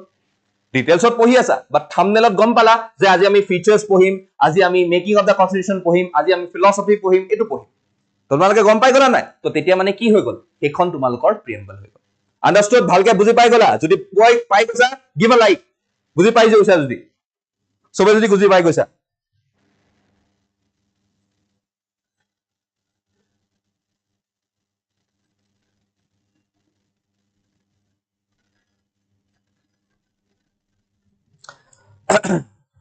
I'll just have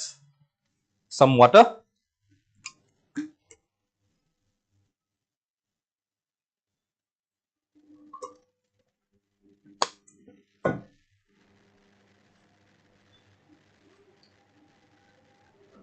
Good, very good. Clear? Boria, clear. Etu hobo lage. Sobore Josh to high thakibo lagibo dei. Till the end of the class. Josh should be high every time. Okay, so swa, etia ami ahu features hole. The preamble of Indian Constitution is a concise and comprehensive introduction, already kolu, and it outlines the philosophy and objectives of the Constitution. It highlights India's commitment to being a sovereign, socialist, secular, and democratic republic. Zitu, even objective resolution to koisile kune Pandit Jawaharlal Nehru. Koisil nai? So, he kotha kini ke kole yat. Thik ase? Etia ami sovereign, socialist, secular, democratic republic ebilak ami aram se pohilom pisot, but still all of idea ta tomalok di diu. Sovereign mane ki without any foreign interference ami nijor decision nije lo sovereignty. Socialist mane ki ami obviously eta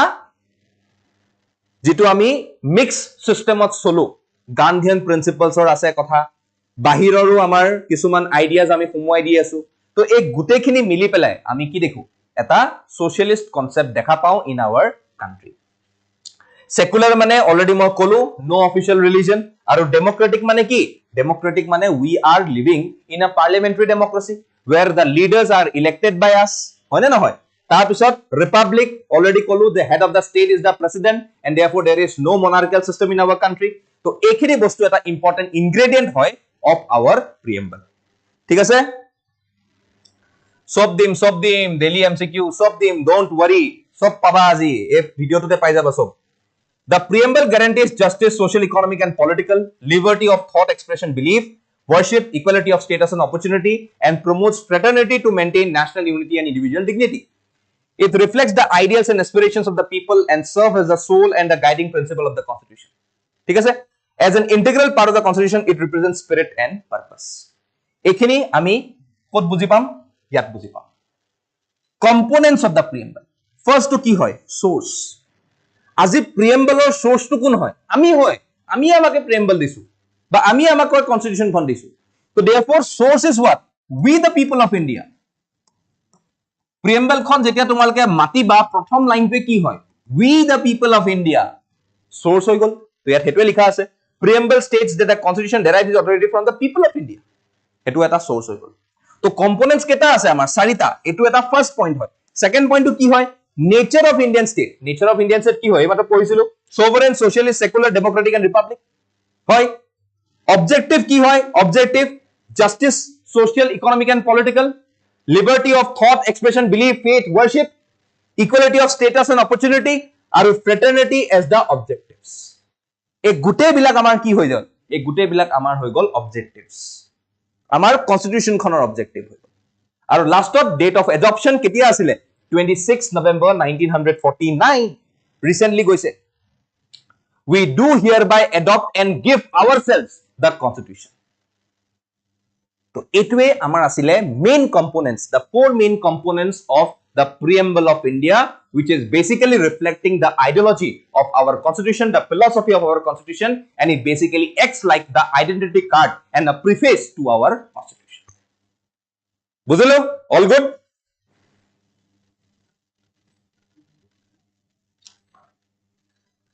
Yes, socialist means welfare for all only. যেটো আমি আজি DPSP ত পঢ়ো mainly কি welfare state কথাই পঢ়ো ন so socialist means something like this only. Okay, next আমি আহো significance of the preamble. কি significance হোৱা preamble embodies the basic philosophy and fundamental values as the soul and key to the constitution obviously হয় it serve as the guiding light for governance মানে কি আমি socialist কথা পাতিছিলো নাই এতিয়া সোশ্যালিস্টৰ কথা পোৱাৰ লগে লগে আমি গম পাম যে ওয়েলফেয়াৰ ষ্টেটৰ কথা পাতি আছো সো ওয়েলফেয়াৰ ষ্টেটৰ কথা পাতাৰ লগে লগে কি আহি যাব ডিপিএসপি আহি যাব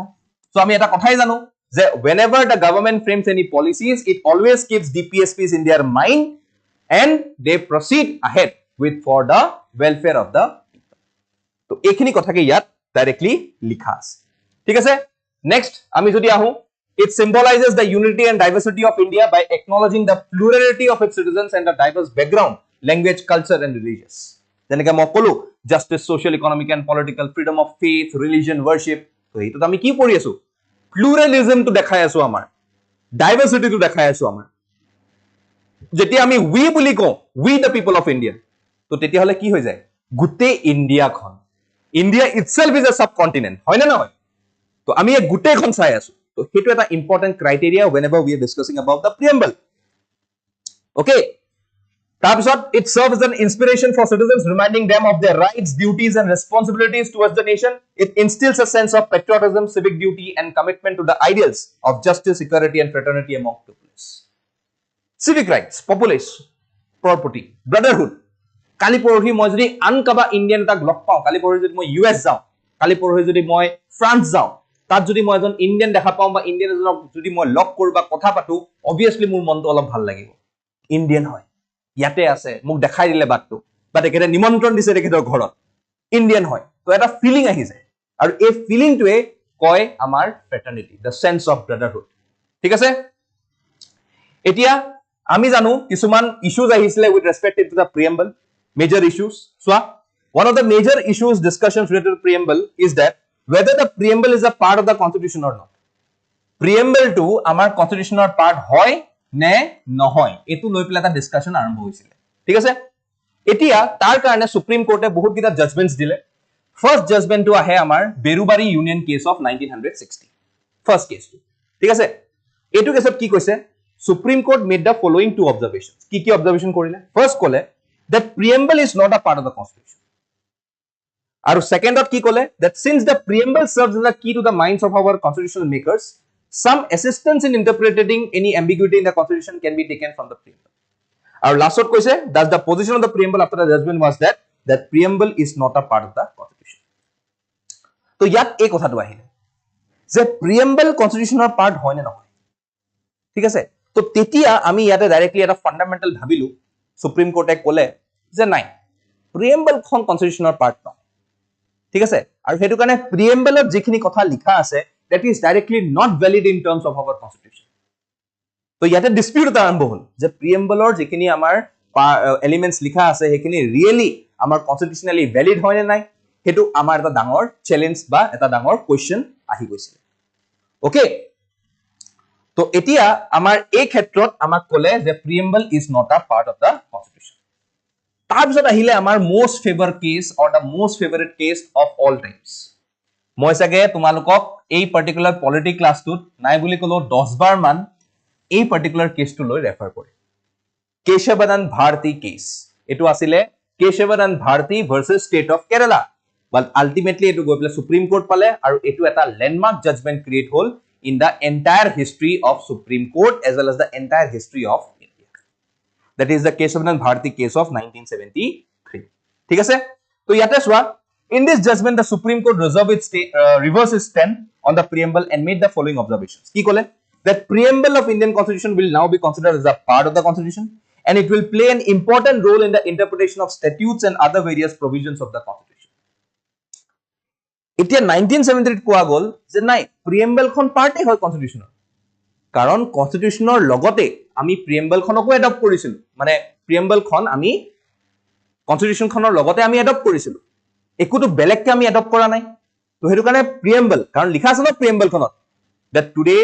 this 26th day of November 1949 we do hereby adopt our constitution. তো কনস্টিটিউশন খনৰ লগতে আমি প্ৰিএম্বল খন এডপ্ট কৰিছো,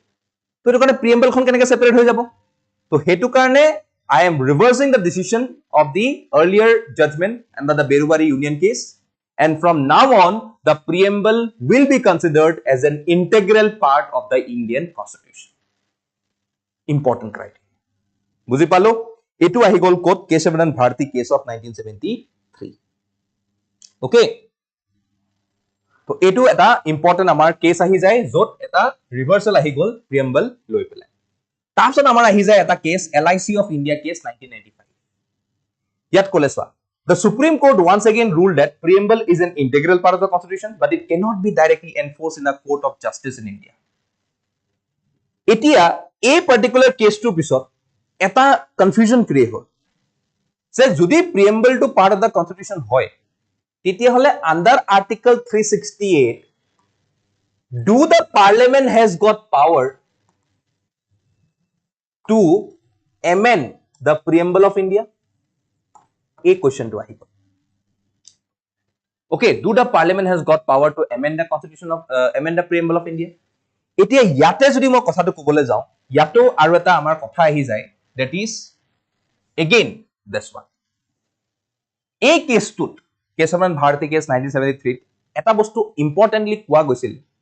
that the Supreme Court held that the preamble is a part of the constitution and hence can be amended and subject to the condition that no amendment is done to the basic structure of the constitution. মই এই পইণ্টটো তোমালোকক আগত এটো কাৰণে নিদিলো কাৰণ মই বেসিক স্ট্ৰাকচাৰটো তোমালোকক বুজাব লাগিব যে বেসিক স্ট্ৰাকচাৰটো একচুয়ালি হয় কি। এতিয়া লকে ইন শৰ্ট এটো জানি থোৱা যে বেসিক স্ট্ৰাকচাৰত আমাৰ কিছুমান ইম্পৰ্টেন্ট প্ৰভিজনছ সোমাই আছে যি প্ৰভিজনছৰ দ্বাৰা আমাৰ এই কান্ট্ৰিখন গঠন কৰা গৈছে। তো এই প্ৰভিজনছ বিলাকে বেসিক স্ট্ৰাকচাৰত সোমাই আছে। তো আজি যদি কালি পৰহি যদি তোমালোকক খুধে যে আমি প্ৰিএম্বলখন এমেন্ড কৰিব পাৰো নে, ইয়েস পাৰা, বাট বেসিক স্ট্ৰাকচাৰটো টাচ হ'ব নোৱাৰে। এটা কোনোবাই মোক খুদিব যে স্যাৰ 42ৰ মতে এমেন্ডমেন্টৰ মতে প্ৰিএম্বলত তিনটা ওয়াৰ্ড সোমোৱা গৈছিল, সোশিয়ালিষ্ট, সেকুলাৰ এন্ড ইন্টিগ্ৰিটি। হেকিটা কেনেকৈ সোমোৱালে? হেকিটা এটো কাৰণে সোমোৱালে because this are new principles which were never enshrined under the preamble. তো ইয়াত কোনো বেসিক স্ট্ৰাকচাৰ টাচ হোৱা নাছিলে, কোনো বেসিক স্ট্ৰাকচাৰ ভাইলেট হোৱা নাছিলে আৰু তাৰ কাৰণে সেই এমেন্ডমেন্টটো পসিবল হয়। বাট আজিৰ দিনত যদি বেসিক স্ট্ৰাকচাৰৰ কিছুমান প্ৰিন্সিপলস যিবিলাক প্ৰিএম্বলত লিখা আছে সেইখিনি যদি এমেন্ড কৰিব লাগে তেতিয়া হলে আমি বেসিক স্ট্ৰাকচাৰ যদি আছে তেতিয়া হলে আমি চুব নোৱাৰো যদি বেসিক স্ট্ৰাকচাৰ টাচ নোহোৱা বস্তু যদি এমেন্ড কৰিব লাগে তেতিয়া হলে পাৰিব নহলে নোৱাৰে সো এটোৱে ক্লিয়াৰ ডেফিনেশন হয় under da respective case of 1973 where the amendability of preamble is challenged. Okay? So, I buji paya asa? All good?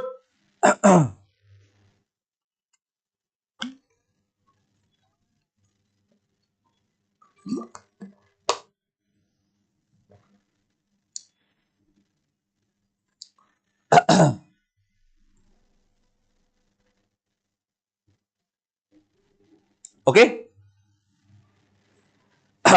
এতিয়া চোৱা এই কথাটোকে মই কৈ আছিলো ওকে এই কথাটোকে মই কৈ আছিলো the preamble to the constitution amendment only once by the 42nd amendment 1976 okay which was made based on the recommendation of Sardar Swaran Singh committee jihe amak fundamental duties o disile and three new words social secular and integrity were existing preamble ot ami add kora hoise thik ase buji palo etia sao ami ha etia ami aku back to constituent assembly gusi ahom July 1947 or pura January 1950 le so 1947 July ki hoisile Indian Independence Act ahi goisile and this act brought significant changes to the role of the Constituent Assembly was granted full autonomy to draft the constitution of its choice empowered to repeal or amend any law enacted by the British Parliament given legislative authority effectively functioning as India's first independent parliament or will be known as the Dominion Legislature तो ए time period टोट এটা বহুত important criterias হল important achievements হল of our respective leaders জুনে constituent assembly খনৰ full power পাই গৈছিলে কাৰ পৰা ব্ৰিটিছৰ পৰা আৰু ইয়াতে কোনো ব্ৰিটিছ ইনভলভমেন্ট আমি দেখুৱা নাছিলো আৰু এটো এটা বহুত আমাৰ পজিটিভ সাইন হয় and how we are slowly moving towards getting a sovereign right under the Indian independence act হেতু এটা ডাঙৰ ক্ৰাইটেৰিয়া আহি যায় ইয়াৰ আন্ডাৰত ডক্টৰ ৰাজেন্দ্ৰ প্ৰসাদক কি দিলে প্ৰেসাইড কৰিলে আৰু GV মাবলাঙ্কাৰ presided over assembly meetings in its legislative capacity okay so etu eta bahut important criteria হয় তাৰপিছত important dates and years আছে July October 1947 constitution advisor began drafting the first version of the constitution 22nd July কি হল adopted the national flag etu eta bahut important question হয় ahi thake ebla question okay bahut important question হয় October 1947 to February 1948 কি হল drafting committee deliberately and prepared the draft constitution completing its 21st February 1948 and the draft constitution of 315 articles and 8 schedules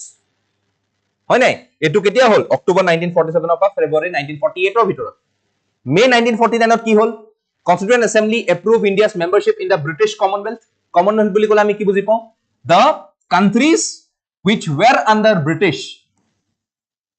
at some point of time and are now independent are represented as the Commonwealth of Nations তো আজিৰ দিনত আমি দেখো যে Commonwealth of নেশ্যনৰ গেমো হয় Commonwealth games হয় হয়নে নহয় শুনিছান না এইবিলাক বস্তু তো হেতু কাৰণে আমি ইয়াতে কমনৱেলথৰ যেটো মেম্বাৰশ্বিপ হেতুকো আমি এপ্ৰুভ কৰিলো কেতিয়া on May 1949 okay crystal clear very good এনেকুৱা হ'ব লাগে বুজাইছো তেনেকুৱা 14 November 1949 to 26 November 1949 third reading hol assembly completed the third reading of the draft constitution and 26 November 1949 কি হল formally passed and adopted যেটো আমাৰ প্ৰিএম্বলতো লিখা আছে ঠিক আছে আৰু 24 January 1950 elected Dr. Rajendra Prasad as the first president of India officially adopted the national anthem and national song very important কেতিয়া 24 January 1950 ঠিক আছে তাৰপিছত when did the constitution came into force obviously it was on January 26 1950 ঠিক আছে আৰু এটো কিহৰ কাৰণে ডেট চুজ কৰা গৈছে because January 26 1929 to for the very first time পূৰ্ণ স্বৰাজৰ কথা কৈছিলে এটা কংগ্ৰেছৰ এনুৱেল সেশনত ইণ্ডিয়ান নেশ্যনেল কংগ্ৰেছৰ এনুৱেল সেশনত ওকে আৰু এটো কমপ্লিট ইন্ডিপেন্ডেন্সৰ ডায়লগ কৰিছিলে আৰু এটো ক'ত হৈছিলে এটো হৈছিলে লাহোৰত Lahore session of 1929 where complete independence purna swarajor kotha koisile at this particular session of the Indian National Congress which was presided over by Jawaharlal Nehru aru ei date tur logot similarities lakhi pelai ami 26 January 1950 constitution khon ki korilo finally ami force of anaisu okay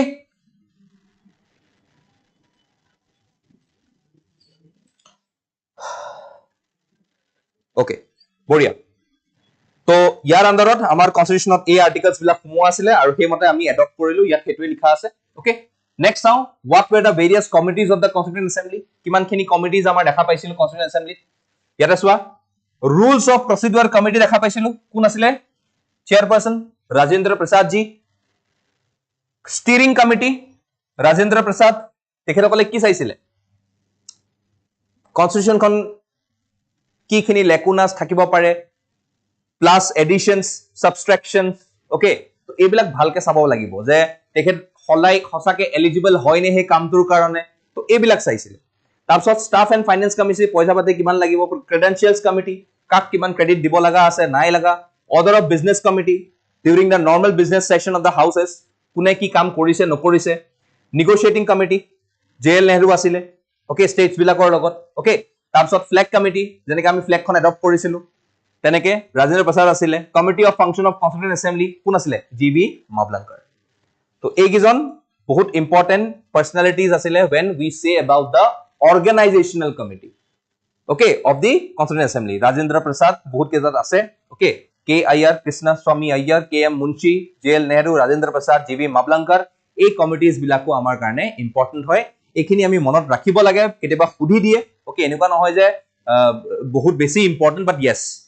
মনত ৰাখিব লাগে since these are very important organizational committees of that time period okay okay next ami ki ahu principal committees and their subcommittees advisory committee on fundamental rights minorities tribal areas and excluded areas kune saisile sardar patel ji saisile union power committee jawaharlal nehru union constitution committee jawaharlal nehru provincial constitutional committee sardar patel aru dunto drafting committee hoy constitutional draft korar karone eta constitution finalize korar agote eta draft kora goisile to ei drafting committee supervisor ba head hisabe ba chairperson hisabe kun asile dr br ambedkar তো এটো আসলে principal committees and their respective sub committees তো ইয়াতে other sectoral committees আসলে ad hoc committees মানে কি temporary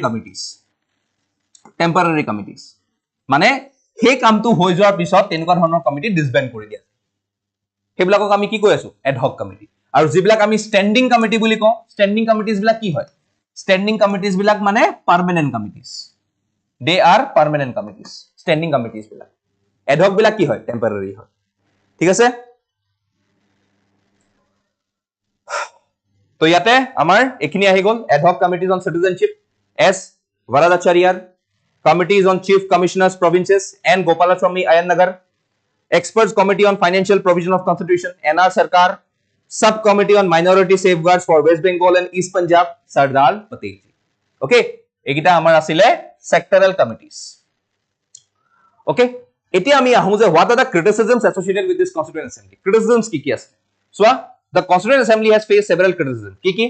lack of representation. Yat koa goisile je members bilak sob directly elected nasile. Aru tar karone yate representation sobore nasile. Okay, criticism first.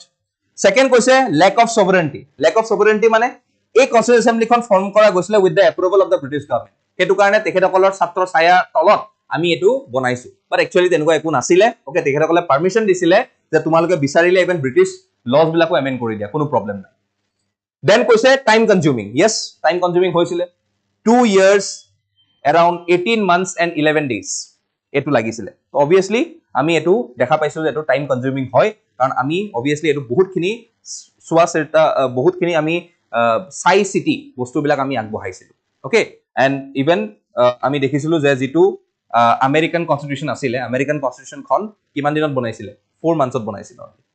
But obviously tahator aru amar majot bahut difference ase tahator hol presidential form of government amar hol prime ministerial form of government okay aru tehetor logor constitution khon bahut rigid hoy but amar khon ki hoy blend of rigid and flexibility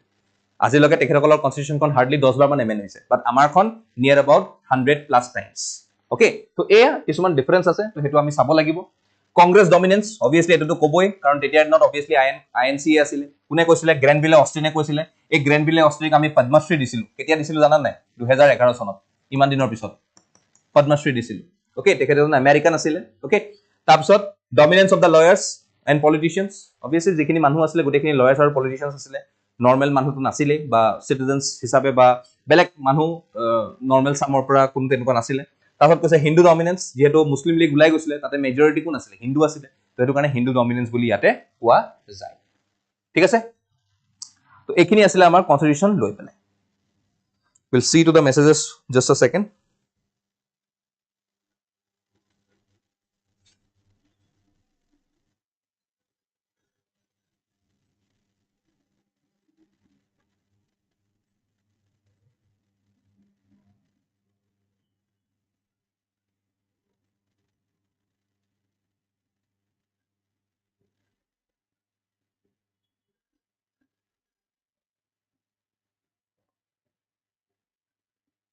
okay ভাল লাগিল সেশনটো ভাল লাগিছে তোমালোকে সবে বহুত ভাল reviews দিছা ভাল কমেন্ট দিছা ওকে এতিয়াও যদি কোনোবাই নতুনকৈ আহিছা please do subscribe and like the CSAP IAS Academy channel okay আৰু তোমালোকৰ কাৰণে আমি যিখিনি PPTs content ready কৰিছো even PYQs বা current affairs whatever তোমালোকে simply CSAP app টোত গৈ পেলাই তাত গোটেইখিনি পাই যাবা just given 100 rupees and then you can get every content associated with the prelims crash course okay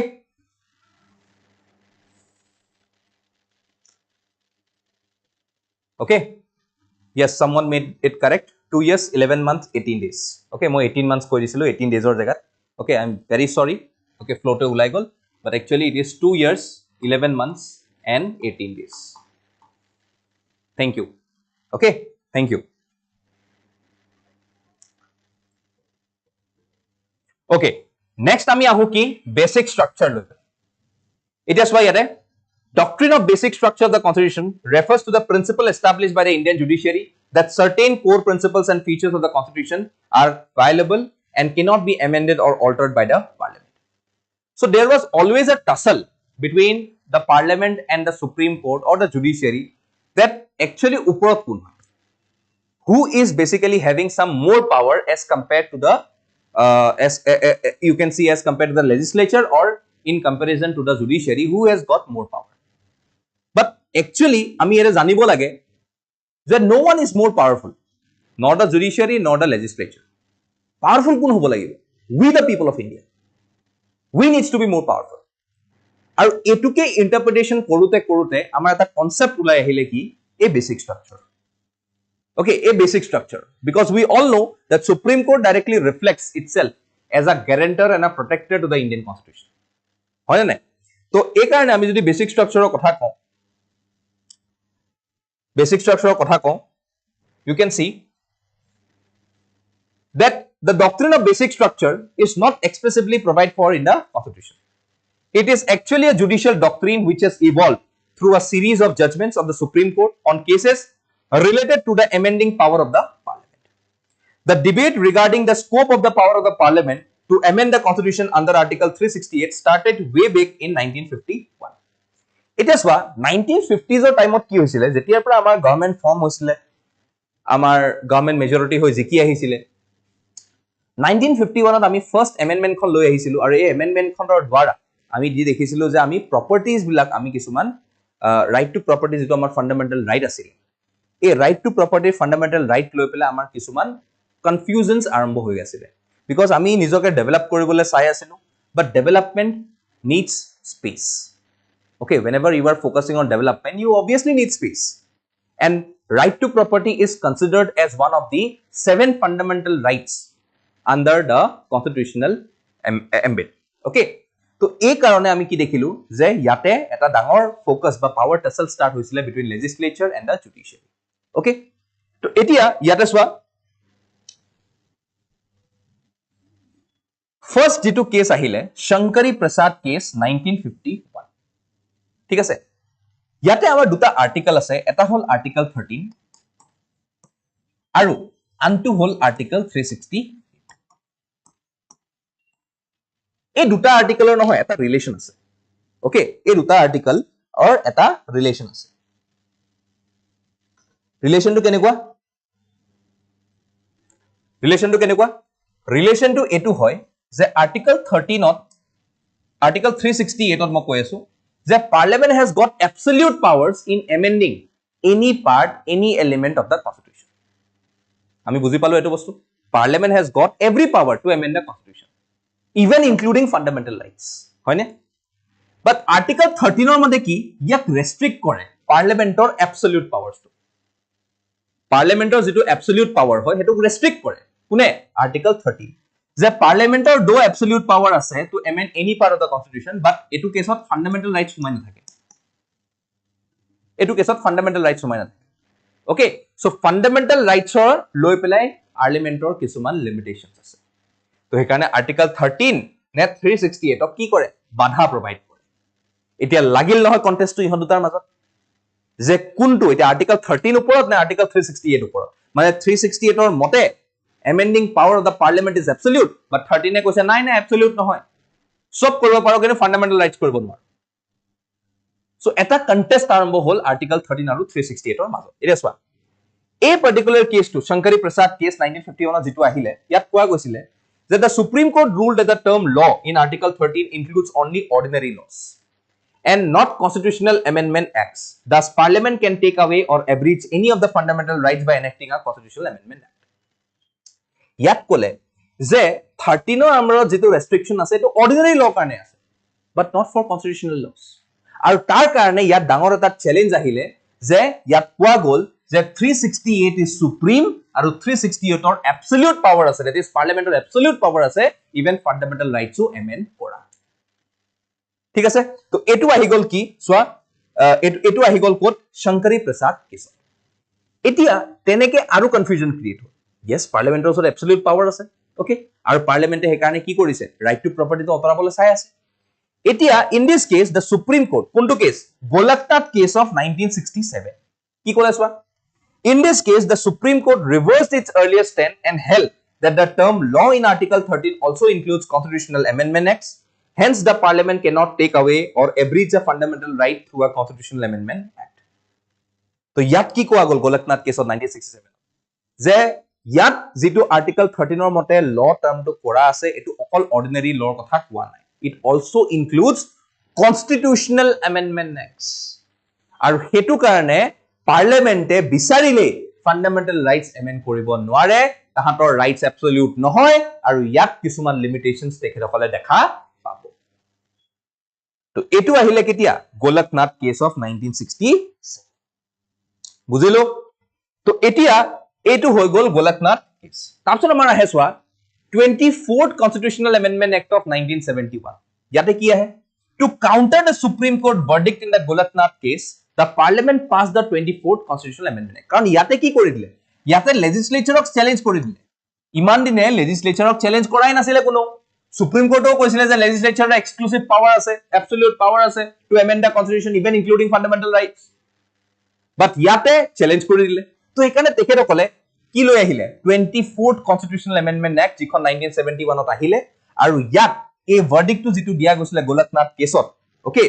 এটু ডাইৰেক্টলি কি কৰি দিলে আৰ্টিকল 13 আৰু আৰ্টিকল 368 এই দুটাকে এমেন্ড কৰি পেলালে কোনে কৰিলে legislature that is the parliament ইয়াত কোৱা আছে সোৱা 24th Constitutional Amendment Act, which amended Article 13 and Article 368. Jitu main fasad, jar pora main problem to start hoisile. Hetuke nuhua kori pelale, hetuke amend kori pelale. 13 aru 368 tuke ami ki korilu? Amend korilu under 24th Constitutional Amendment Act. Okay, buzilu bostu tu? Etia it declared that the parliament can take away or abridge any of the fundamental rights through a constitutional amendment act under article 368 and such act will not be considered a law under the meaning of article 13 so etu etia kune korile parliament e korile etia kuna uporot gol prothom case tu jetia amar ahisilu shankari prasad case ot etut ki asile kun uporot asile hetut uporot asile legislature golaknath case of 1967 ot kun uporot gol judiciary uporot gusi gol 24th Constitutional Amendment Act or through di pelai কোন উপৰত যাব চালে legislature উপৰত যাব চালে ঠিক আছে তো এই টাইম পিৰিয়ড টুডে 1971 হেতু কৰাৰ পিছত এই কেশৱৰান ভাৰতী কেছটো তোমালোকৰ আকু আহি গল কলো নে 3 নম্বৰ বাৰ আহিলে নে মই কৈছো ন 10 বাৰ মান মই কম তোমালোকৰ কেশৱৰান ভাৰতী কেছৰ কথা in this case the supreme court upheld the validity of the 24th act and stated that parliament can take away or abridge any of the fundamental rights ঠিক আছে লৈ যাব পাৰ কোনো প্ৰবলেম নাই আৰ্টিকল 368 ৰ ওচৰত তহতৰ পাৱাৰ আছে বাট তহতৰ কাৰণে কিছুমান প্ৰিন্সিপলস আছে আৰু সেই প্ৰিন্সিপলস বিলাক আমি লিখা আছে ডক্ট্ৰিন অফ বেসিক স্ট্ৰাকচাৰ হেতু কাৰণে আমি কওঁ যে doctrine of basic structure is a judicial invention in our country. Judicial invention. Etu amar kunu part of the constitution mention nai. So it is basically a judicial invention in our country. Hoine? তো এই কথাটো আহি গল during the time of the Kesavan Bharati case. ঠিক আছে? তো ইয়াৰ মতে কি কৰিলে যে তোমালোকে fundamental rights amend কৰিব পাৰা article 368 ৰ মতে, but without touching the basic structure. এটা basic structure বস্তুটো কি হয় হেতুকে তেখেতসকলে লাইক ডিফাইন কৰিলে ওকে হেতুকে তেখেতসকলে ডিফাইন কৰিলে কি কি আছে so that's the overall position after the pronouncement of this judgment is that parliament cannot take away or breach fundamental rights that forms a part of the basic structure of the Indian constitution. এতিয়া এটু দেখা পাই পেলাই কি আহি গল 42nd CW কারণ judiciary উপর গুছি গল লেজিসলেচার তলত আহি গল এটা লেজিসলেচার উপর যাব কি কইছে as a reaction to the new doctrine the 42nd Amendment Act 1976 came into prominence and it amended article 368 to declare that there is no limitation on the constituent power of the parliament and accordingly no amendment can be questioned in the court of law on any ground including that of the contravention of the fundamental rights. মানে যেটো কথা আছিল about judicial review এই বস্তুটো কথা যে কোর্টে কোনো বস্তু যিকো পার্লামেন্টে এমেন্ড করে কোর্টে কোনো এটা প্রকারে এই বস্তুটো চ্যালেঞ্জ বা কোৰ্টৰ ওচৰত যাব নোৱাৰে বা কোৰ্টে কোনো কথা ডিসাইড কৰিব নোৱাৰে আৰু তাৰ মেইন ফ্যাক্টৰটো আহি যায় এই পাৰ্টিকুলাৰ এমেন্ডমেন্ট ঠিক আছে তো তাৰ বেসিছত মিনার্ভা মিলস কেস আহি যায় 1980 and in this case the Supreme Court invalidated the above provision of the 42nd Amendment Act on the ground that it is excluded judicial review which is a basic feature of the constitution. So judicial review to ki kori diye basic feature di diye or basic structure di diye etia lo tohonte keneke ki koro judicial review a basic structure part hoy to hetu karone constitutional amendment jiye koro tohonte ketiao absolute powers na pao in terms of fundamental rights because fundamental rights are sanctuary in nature আৰু এই fundamental rights বোৰ আমাৰ কাৰণে বহুত important হয় for every citizens of this country আৰু তাৰ কাৰণে এটো আমি জুডিশিয়াল ৰিভিউ আন্ডাৰত ৰাখিম হেতু কাৰণে জুডিশিয়াল ৰিভিউটোকো আমি বেসিক স্ট্ৰাকচাৰৰ ভিতৰত সোমাই দিলো এই পাৰ্টিকুলাৰ কেছটো that is the Minerva mill case okay তাৰপিছত আমাৰ ওয়ামন ৰাও কেছ আহিলে ইয়াতো supreme court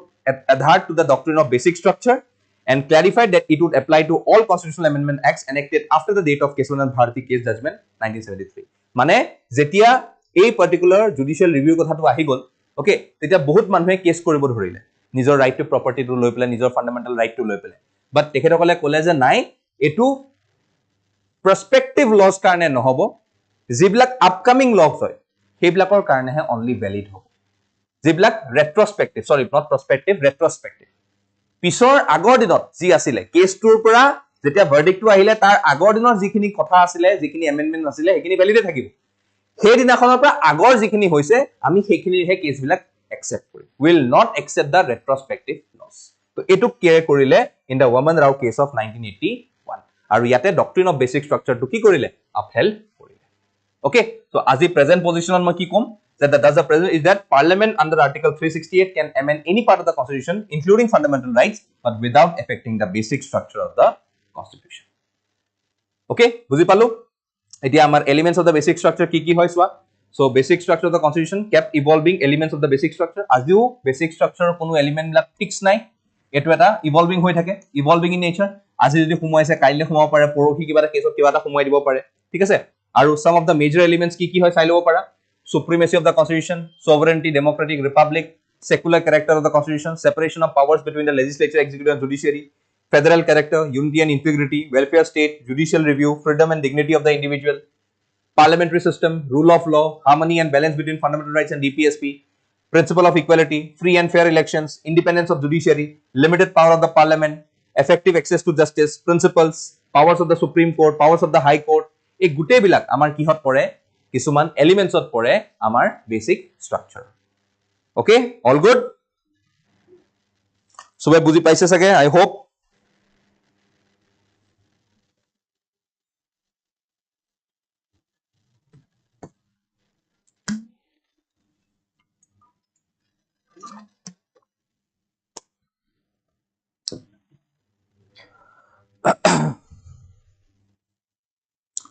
everyone is there এবাৰ হাই ফাই বা লাইক এটা দি দিয়া Okay, so now if I come back, what is the significance of the basic structure doctrine? Yet significance to so main significance to ki asile preserving constitutional integrity. Amar constitutional jitu integrity hoy etu maintain koribo lage, preserve koribo lage. Tar uporot maintaining supremacy of the constitution. Yate we the people of India who has given ourselves the constitution should be at supreme. Okay, yate kono legislature ba judiciary uporot nohoy. Upholding constitutional morality. Constitutional morality kimlak asile adhering to the principles of justice, equality and fairness. Etu amar important hoy. Preventing authoritarianism, that means yate authoritarianism type of eta situations ahisile no jot legislature dominate koribo khujisile etu keteo hobo nware in our constitution. Ensure stability and consistency. The doctrine prevents frequent and radical changes to the constitution that could disrupt governance, thereby contributing to the stability and consistency of the legal system. So আজি এটোৰ পক্ষত আমি কি দেখা পাও যে জুডিশিয়াৰী slow বাই slow লাহে লাহে লাহে লাহে তেখেতসকলে কি কৰিলে এটা কনসিস্টেন্সি মেইনটেইন কৰিলে with respective to the basic structure আৰু সব কেसेस বিলাক বেসিক স্ট্ৰাকচাৰ এমবিটহে চাব চাই তেখেতসকলে। তো তেখেতসকলৰ এটা ফ্ৰেমৱৰ্ক বনি গল যোৰ আন্ডাৰত এই বস্তুবিলাক ডিফাইন হয় in relation to our constitution. Okay, therefore koisa protects democracy. Obviously through this we are ensuring the features of sovereign, socialist, secular and democratic republic. Protecting fundamental rights. Jodi aji amar fundamental rights to iman easy holeten tetia hole fundamental rights of right to freedom of religion hok ba right to freedom of speech and expression hok ebilak loi gusi golten sarkare. Okay, aru etu karone aji amak basic structure e bosai ase jate ei fundamental rights bur amar pora kono loi jabo nware. Okay, okay, tarpsot promotes judicial review. So obviously at some point of time ami janu je supreme court ki hoy guarantor and protector of the Indian constitution. So kaile porohi jodi supreme court na thake then constitution amar bachabo kone. So hetu karone judicial review is a very important criteria whenever we are discussing something about constitutional amendments. Aru ei judicial review to eta amar ki hoy jay basic structure or element hoy jay. Inherent subjectivity. The determination of what constitutes the basic structure is inherently subjective and varies based on individual judges. Okay, etia tat jinghan khini principles ase sob judges or belek opinion hobo pare with respective to their attributions. Judicial activism. Critics argue that the basic structure doctrine vested excessive power in the judiciary, enabling judges to engage in judicial activism and make subjective determinations about constitutional amendments. So obviously ketiaba amar a judicial review to ba a particular basic structure to amak ki kore judicial activism type or kam kisuman dekha pao mane jot judiciary actively gets involved even crossing their limits and interfere in the works of the executive and the legislature. So etu ami kisuman dekha pao. Tarpsot violation of separation of power. By allowing the judiciary to intervene in the legislative and constitutional powers of the parliament, it leads to a violation of the principles of the separation of power. যেটো আমি দেখিছিলো integrated and independent judiciary. তো এটা independent হৈ নাথাকিল মান কাৰণ judiciary কি কৰিছে legislative আৰু executive powers intervene কৰিছে. Okay, through the basic structure mainly. Undemocratic nature. At times it leads to undemocratic practices and it allows unelected judges to override decisions made by democracy elected representatives. It is jikhini amar judges hoy hey judges kini kun hoy selected hoy. Okay, they are selected on the basis of various exams or various factors, but jikhini amar representatives hoy they are elected amar manu hoy dekhi thokol judges kini amar manu no hoy, we have not elected them. Okay, so etia a point ot ami dekha pau je ei jikhini representatives ase they are elected aru tekhethokolor kotha jehetu namani ami judges kotha aji mani asu for this basic structure hetu karone etuk undemocratic buli koa goise. Stifling constitutional evolution. By imposing rigid constraints on the amending power of the legislature, the doctrine may impede the evolution of the constitution in response to new challenges and circumstances, in response to changing societal needs. So kali porhi jodi kiba changing societal needs ahe tetia hole amar basic structure to kali porhi evolve aru besike hobo pare. Okay, so ekhini asile amar basic structure or kotha. Okay, so etu karone finally yatswa stands as a cornerstone of constitutional jurisprudence, providing a framework for the preservation of fundamental principles and values. Okay, so etu asile amar ki loi pelai basic structure loi pelai. Okay, so done with the content part. So be buji asa content part khini bhalke all good.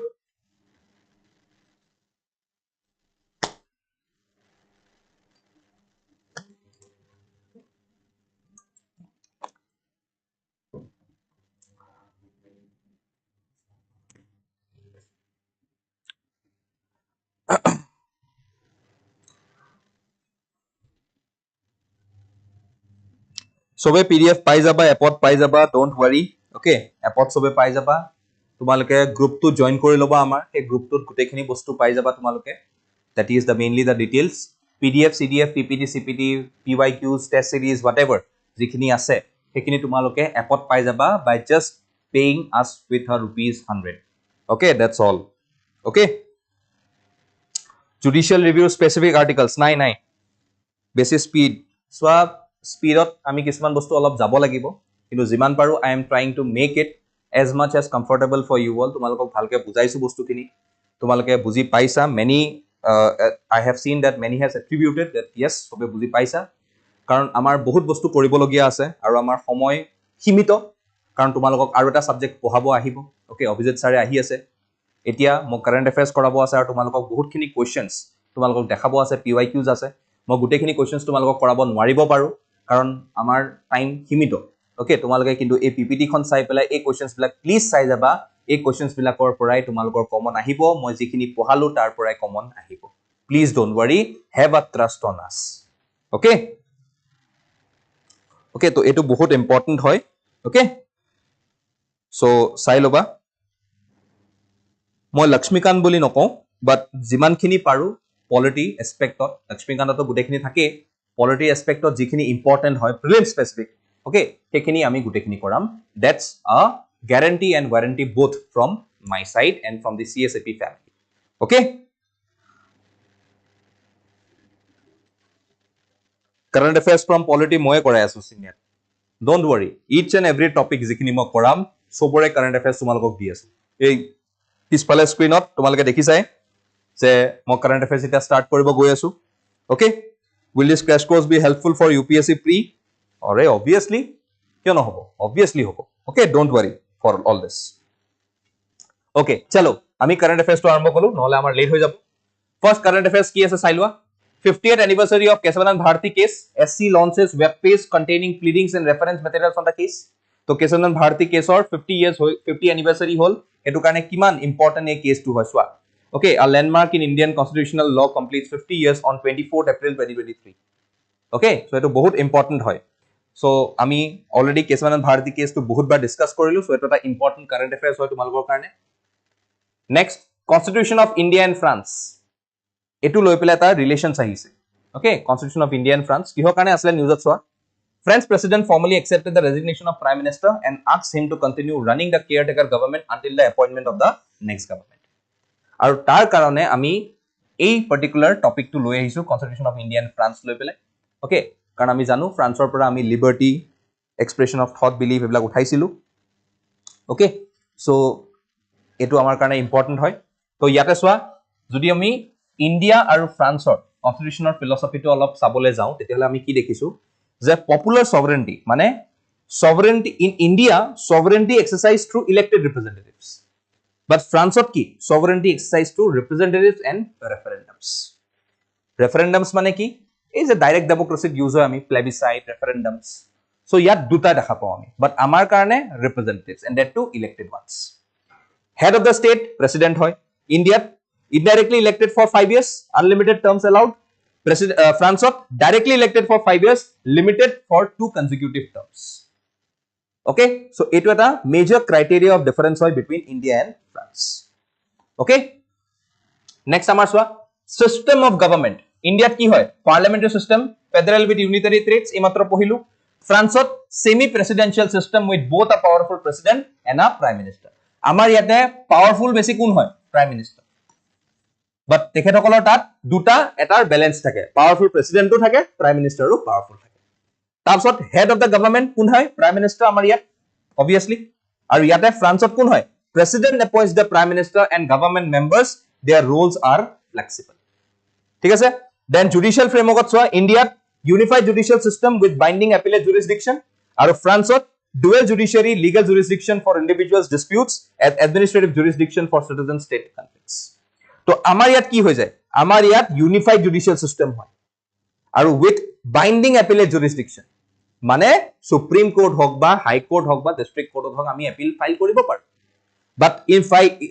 France it is going with dual judiciary মানে legal jurisdiction for individual disputes and administrative jurisdiction for citizen state conflicts তো এটো আমাৰ main criteria আছিল between this particular judiciary functions. Civil society involvement of the sound, India sound, no specific constitutional provision, but France includes Economic, Social and Environmental Council CESE for civil society engagement in policy making. Amar tat yate kuno tenuka provision nai, but government if wishes they can call upon the public or can get their opinions for any related policy developments. ঠিক আছে, তো এটু আসিলে India আৰু ফ্ৰান্সৰ মাজত some difference. Okay. Okay, understood? All good? এতিয়া আমাৰ next to আহি যায় constitutional morality ৰ ওপৰত. Okay, so constitutional morality বুলি ক'লে আমি কি বুজি পাওঁ? It refers to following the fundamental principles of a constitution involving supporting an inclusive and democratic political processes that satisfy both individual and collective interest. In the case of the Indian Constitution, the values it upholds include democracy, socialism, equality, and integrity, and this article aims to provide a comprehensive overview of the constitutionalism morality and its meaning, sources, and interpretation. So, constitutional morality mane ki? June constitutional khonor jekhini amar main ideas, hebilak eta jodi proper analysis kori tekhitokale kam kori goi ase, always keeping the constitutional principles as well as elements in their mind, etuke ami constitutional morality boli koi asu. Okay, that means morality referring to following fundamental principles of the constitution. Okay, te amar jeneka sovereignty hoy gol, secularism hoy gol, ba republic hoy gol, ba democratic hoy gol, ba socialist hoy gol, integrity hoy gol, eta ki hoy, ebilak amar fundamental principles hoy. ঠিক আছে, তো constitutional morality আৰু preamble মাজত এটা আমাৰ relation আছে কিহৰ কাৰণে? Because আমি যেটো constitutional morality দেখো নহয়, এটো আমাৰ preamble ৰ ভিতৰতে দেখা পাওঁ। সেইকাৰণে কৈছে it finds its essence in the preamble of the Indian Constitution, and the preamble clarifies constitutional values and ideals. ঠিক আছে, আৰু যদি the major elements of the constitutional morality যদি মই ক'বলৈ যাওঁ, কোনবোৰ হয়? Rule of law, right to equality, unity and integrity, okay, social justice, individual liberty, freedom of expression, এইবিলাক আমাৰ কি হয়? এটা constitutional morality elements হয়। ঠিক আছে, বুজিলো? তাৰপিছত it also exists in the fundamental rights article 12 to 35 section of the constitution which guarantees certain essential rights for the free existence of every member of the society. Okay, তাৰপিছত is the term constitutional morality mentioned in the Constitution of India? So while the term is not explicitly used, but in the Indian Constitution the concept of morality appears in articles like 19 clause 2, 19 clause 4, 25, article 26, which are related to freedom of expression, freedom of religion and the interpretation of fundamental rights. So এইবিলাকৰ পৰা clearly কোৱা নাই যে এটো constitutional morality article হয়, no, but yes, তাহাতৰ interpretations বোৰ আমি কৰ পৰা দেখা পাওঁ? এই particular articles বিলাকৰ পৰা দেখা পাওঁ, যৰ পৰা আমি সেই interpretation টো উলিয়াই আনো, আৰু হেতুকে আমি morality বুলি এটা define কৰিব পাৰো। ঠিক আছে, এতিয়া আমি এই particular image টো বহুতখিনি আমি জানিছিলো। Okay, বহুতখিনি আমি জানো যে এই image টো recently বদলোৱা গৈছে। Okay, এই image টো সবে দেখিছা? Please reply me with a yes যদি দেখিছা। Please reply me with a yes. সবে যদি দেখিছা? Everyone is updated with this particular image, I hope.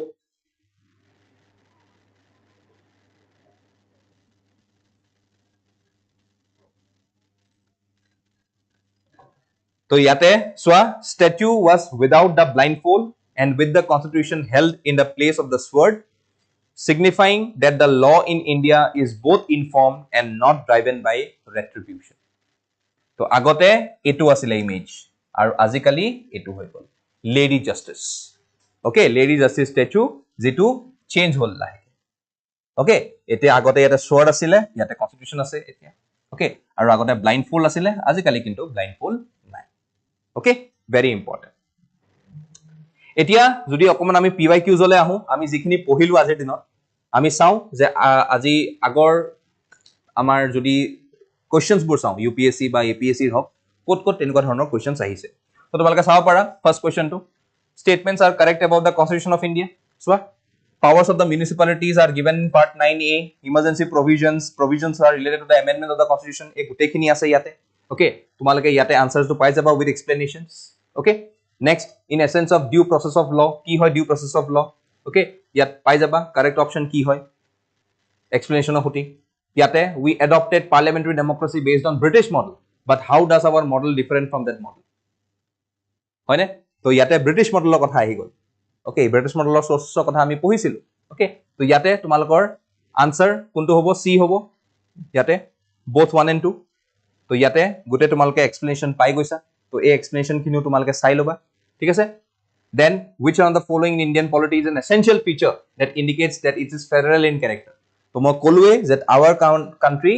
is a union with federal traits, and therefore we are referred to as quasi-federal, not a true federation. হয় নে নাই? তো এইটো কাৰণে আমাৰ এইটো বস্তু ইম্পৰ্টেণ্ট হৈ যায়। ওকে, সো এইটো চোৱা, আমাৰ ইয়াতে কুৱেশ্যনছ আছে, ইয়াতে answer with explanation. Constitutional government কি হয়? Answer, okay, option D, a government limited by the terms of the constitution। এইমাত্ৰ পঢ়িলো আমি। তাৰপিছত পাৰ্লিয়ামেণ্টাৰী চিষ্টেম অফ গভৰ্ণমেণ্ট কি হয়? UPSC টো আহিছে, APSC টো আহিছে, APSC 2018, APSC 2015, UPSC 2020 আহিয়ে থাকে এইবিলাক কুৱেশ্যন। আমি এইমাত্ৰ পঢ়িলো পাৰ্লিয়ামেণ্টাৰী চিষ্টেম অফ গভৰ্ণমেণ্ট কি হয়। আনসাৰ আছে ইয়াত, গোটেই এক্সপ্লেনেশ্যন দিয়া আছে তোমালোকৰ, ঠিক আছে? Out of the following statement, choose one of the brings out the principle underlying the cabinet form of government। এইবিলাক লাহেকে আমি পঢ়িম পিছলে। Then,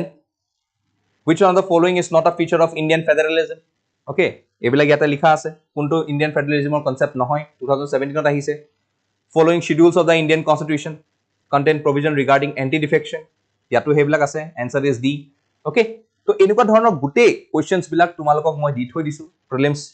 previous years question. আমি শ্লোলি লাহে লাহেকে আমি এটা এপ্ৰ'চ লৈ গৈ পেলাই আমি কি কৰিম? Obviously we will try two inculcate everything associated with this particular types. আমি যিমানখিনি আগবাঢ়ি যাম সিমানখিনি আমি এই PYQs-খিনি কৰি যাম। ওকে, আৰু এই PYQs-খিনি কৰাৰ পিছত আমি এটা গম পাম, এটা আইডিয়া পাম। তোমালোকক গোটেই UPSC হওক বা APSC হওক 2013 চনৰ পৰা 2011 চনৰ 2020 চনৰ ৰিচেণ্ট ৱাইজত যিমানখিনি আহিছে, এই গোটেইখিনি আমি ইয়াতে এটা এনালাইচিছ কৰিম, ঠিক আছে? তো ইয়াতে চোৱা, which of the following statements correctly describe the fourth schedule of the Constitution of India? ইয়াতে আমাৰ শিডিউলৰ কথা পাতিবলগীয়া আছে, সেইটো আমি পঢ়িম নেক্সট ক্লাছত। If a new state of Indian Union be created, which one of the following schedules of the Constitution must be amended? এই গোটেই বস্তুখিনি যিমানখিনি আমাৰ দিয়া আছে ইয়াতে, ইয়াতে গভৰ্ণমেণ্ট অফ ইণ্ডিয়া হওক বা গোটেইবিলাক আছে, ইয়াত গোটেইবিলাক মই তোমালোকক দি থৈ দিছো। ওকে, তোমালোকে জাষ্ট এবাৰ এবাৰ চাবা উইথ দ্য এক্সপ্লেনেশ্যন, তোমালোকে ভালকে বুজি পাই যাবা। ওকে, শিডিউলছৰ কথা দিয়া আছে। ওকে, তো এই গোটেইখিনি কৰাৰ পিছত তোমালোকে নিজে এটা আইডিয়া পাই যাবা যে how you needs to analyse the respective previous years question papers. Okay, তো এতিয়া মই বেছি টাইম নলওঁ, কাৰণ তোমালোকৰ অলৰেডি টাইম হৈছে for the upcoming session. Okay, তোমালোকৰ আপকামিং ছেশ্যনত তোমালোকে গোটেই এটা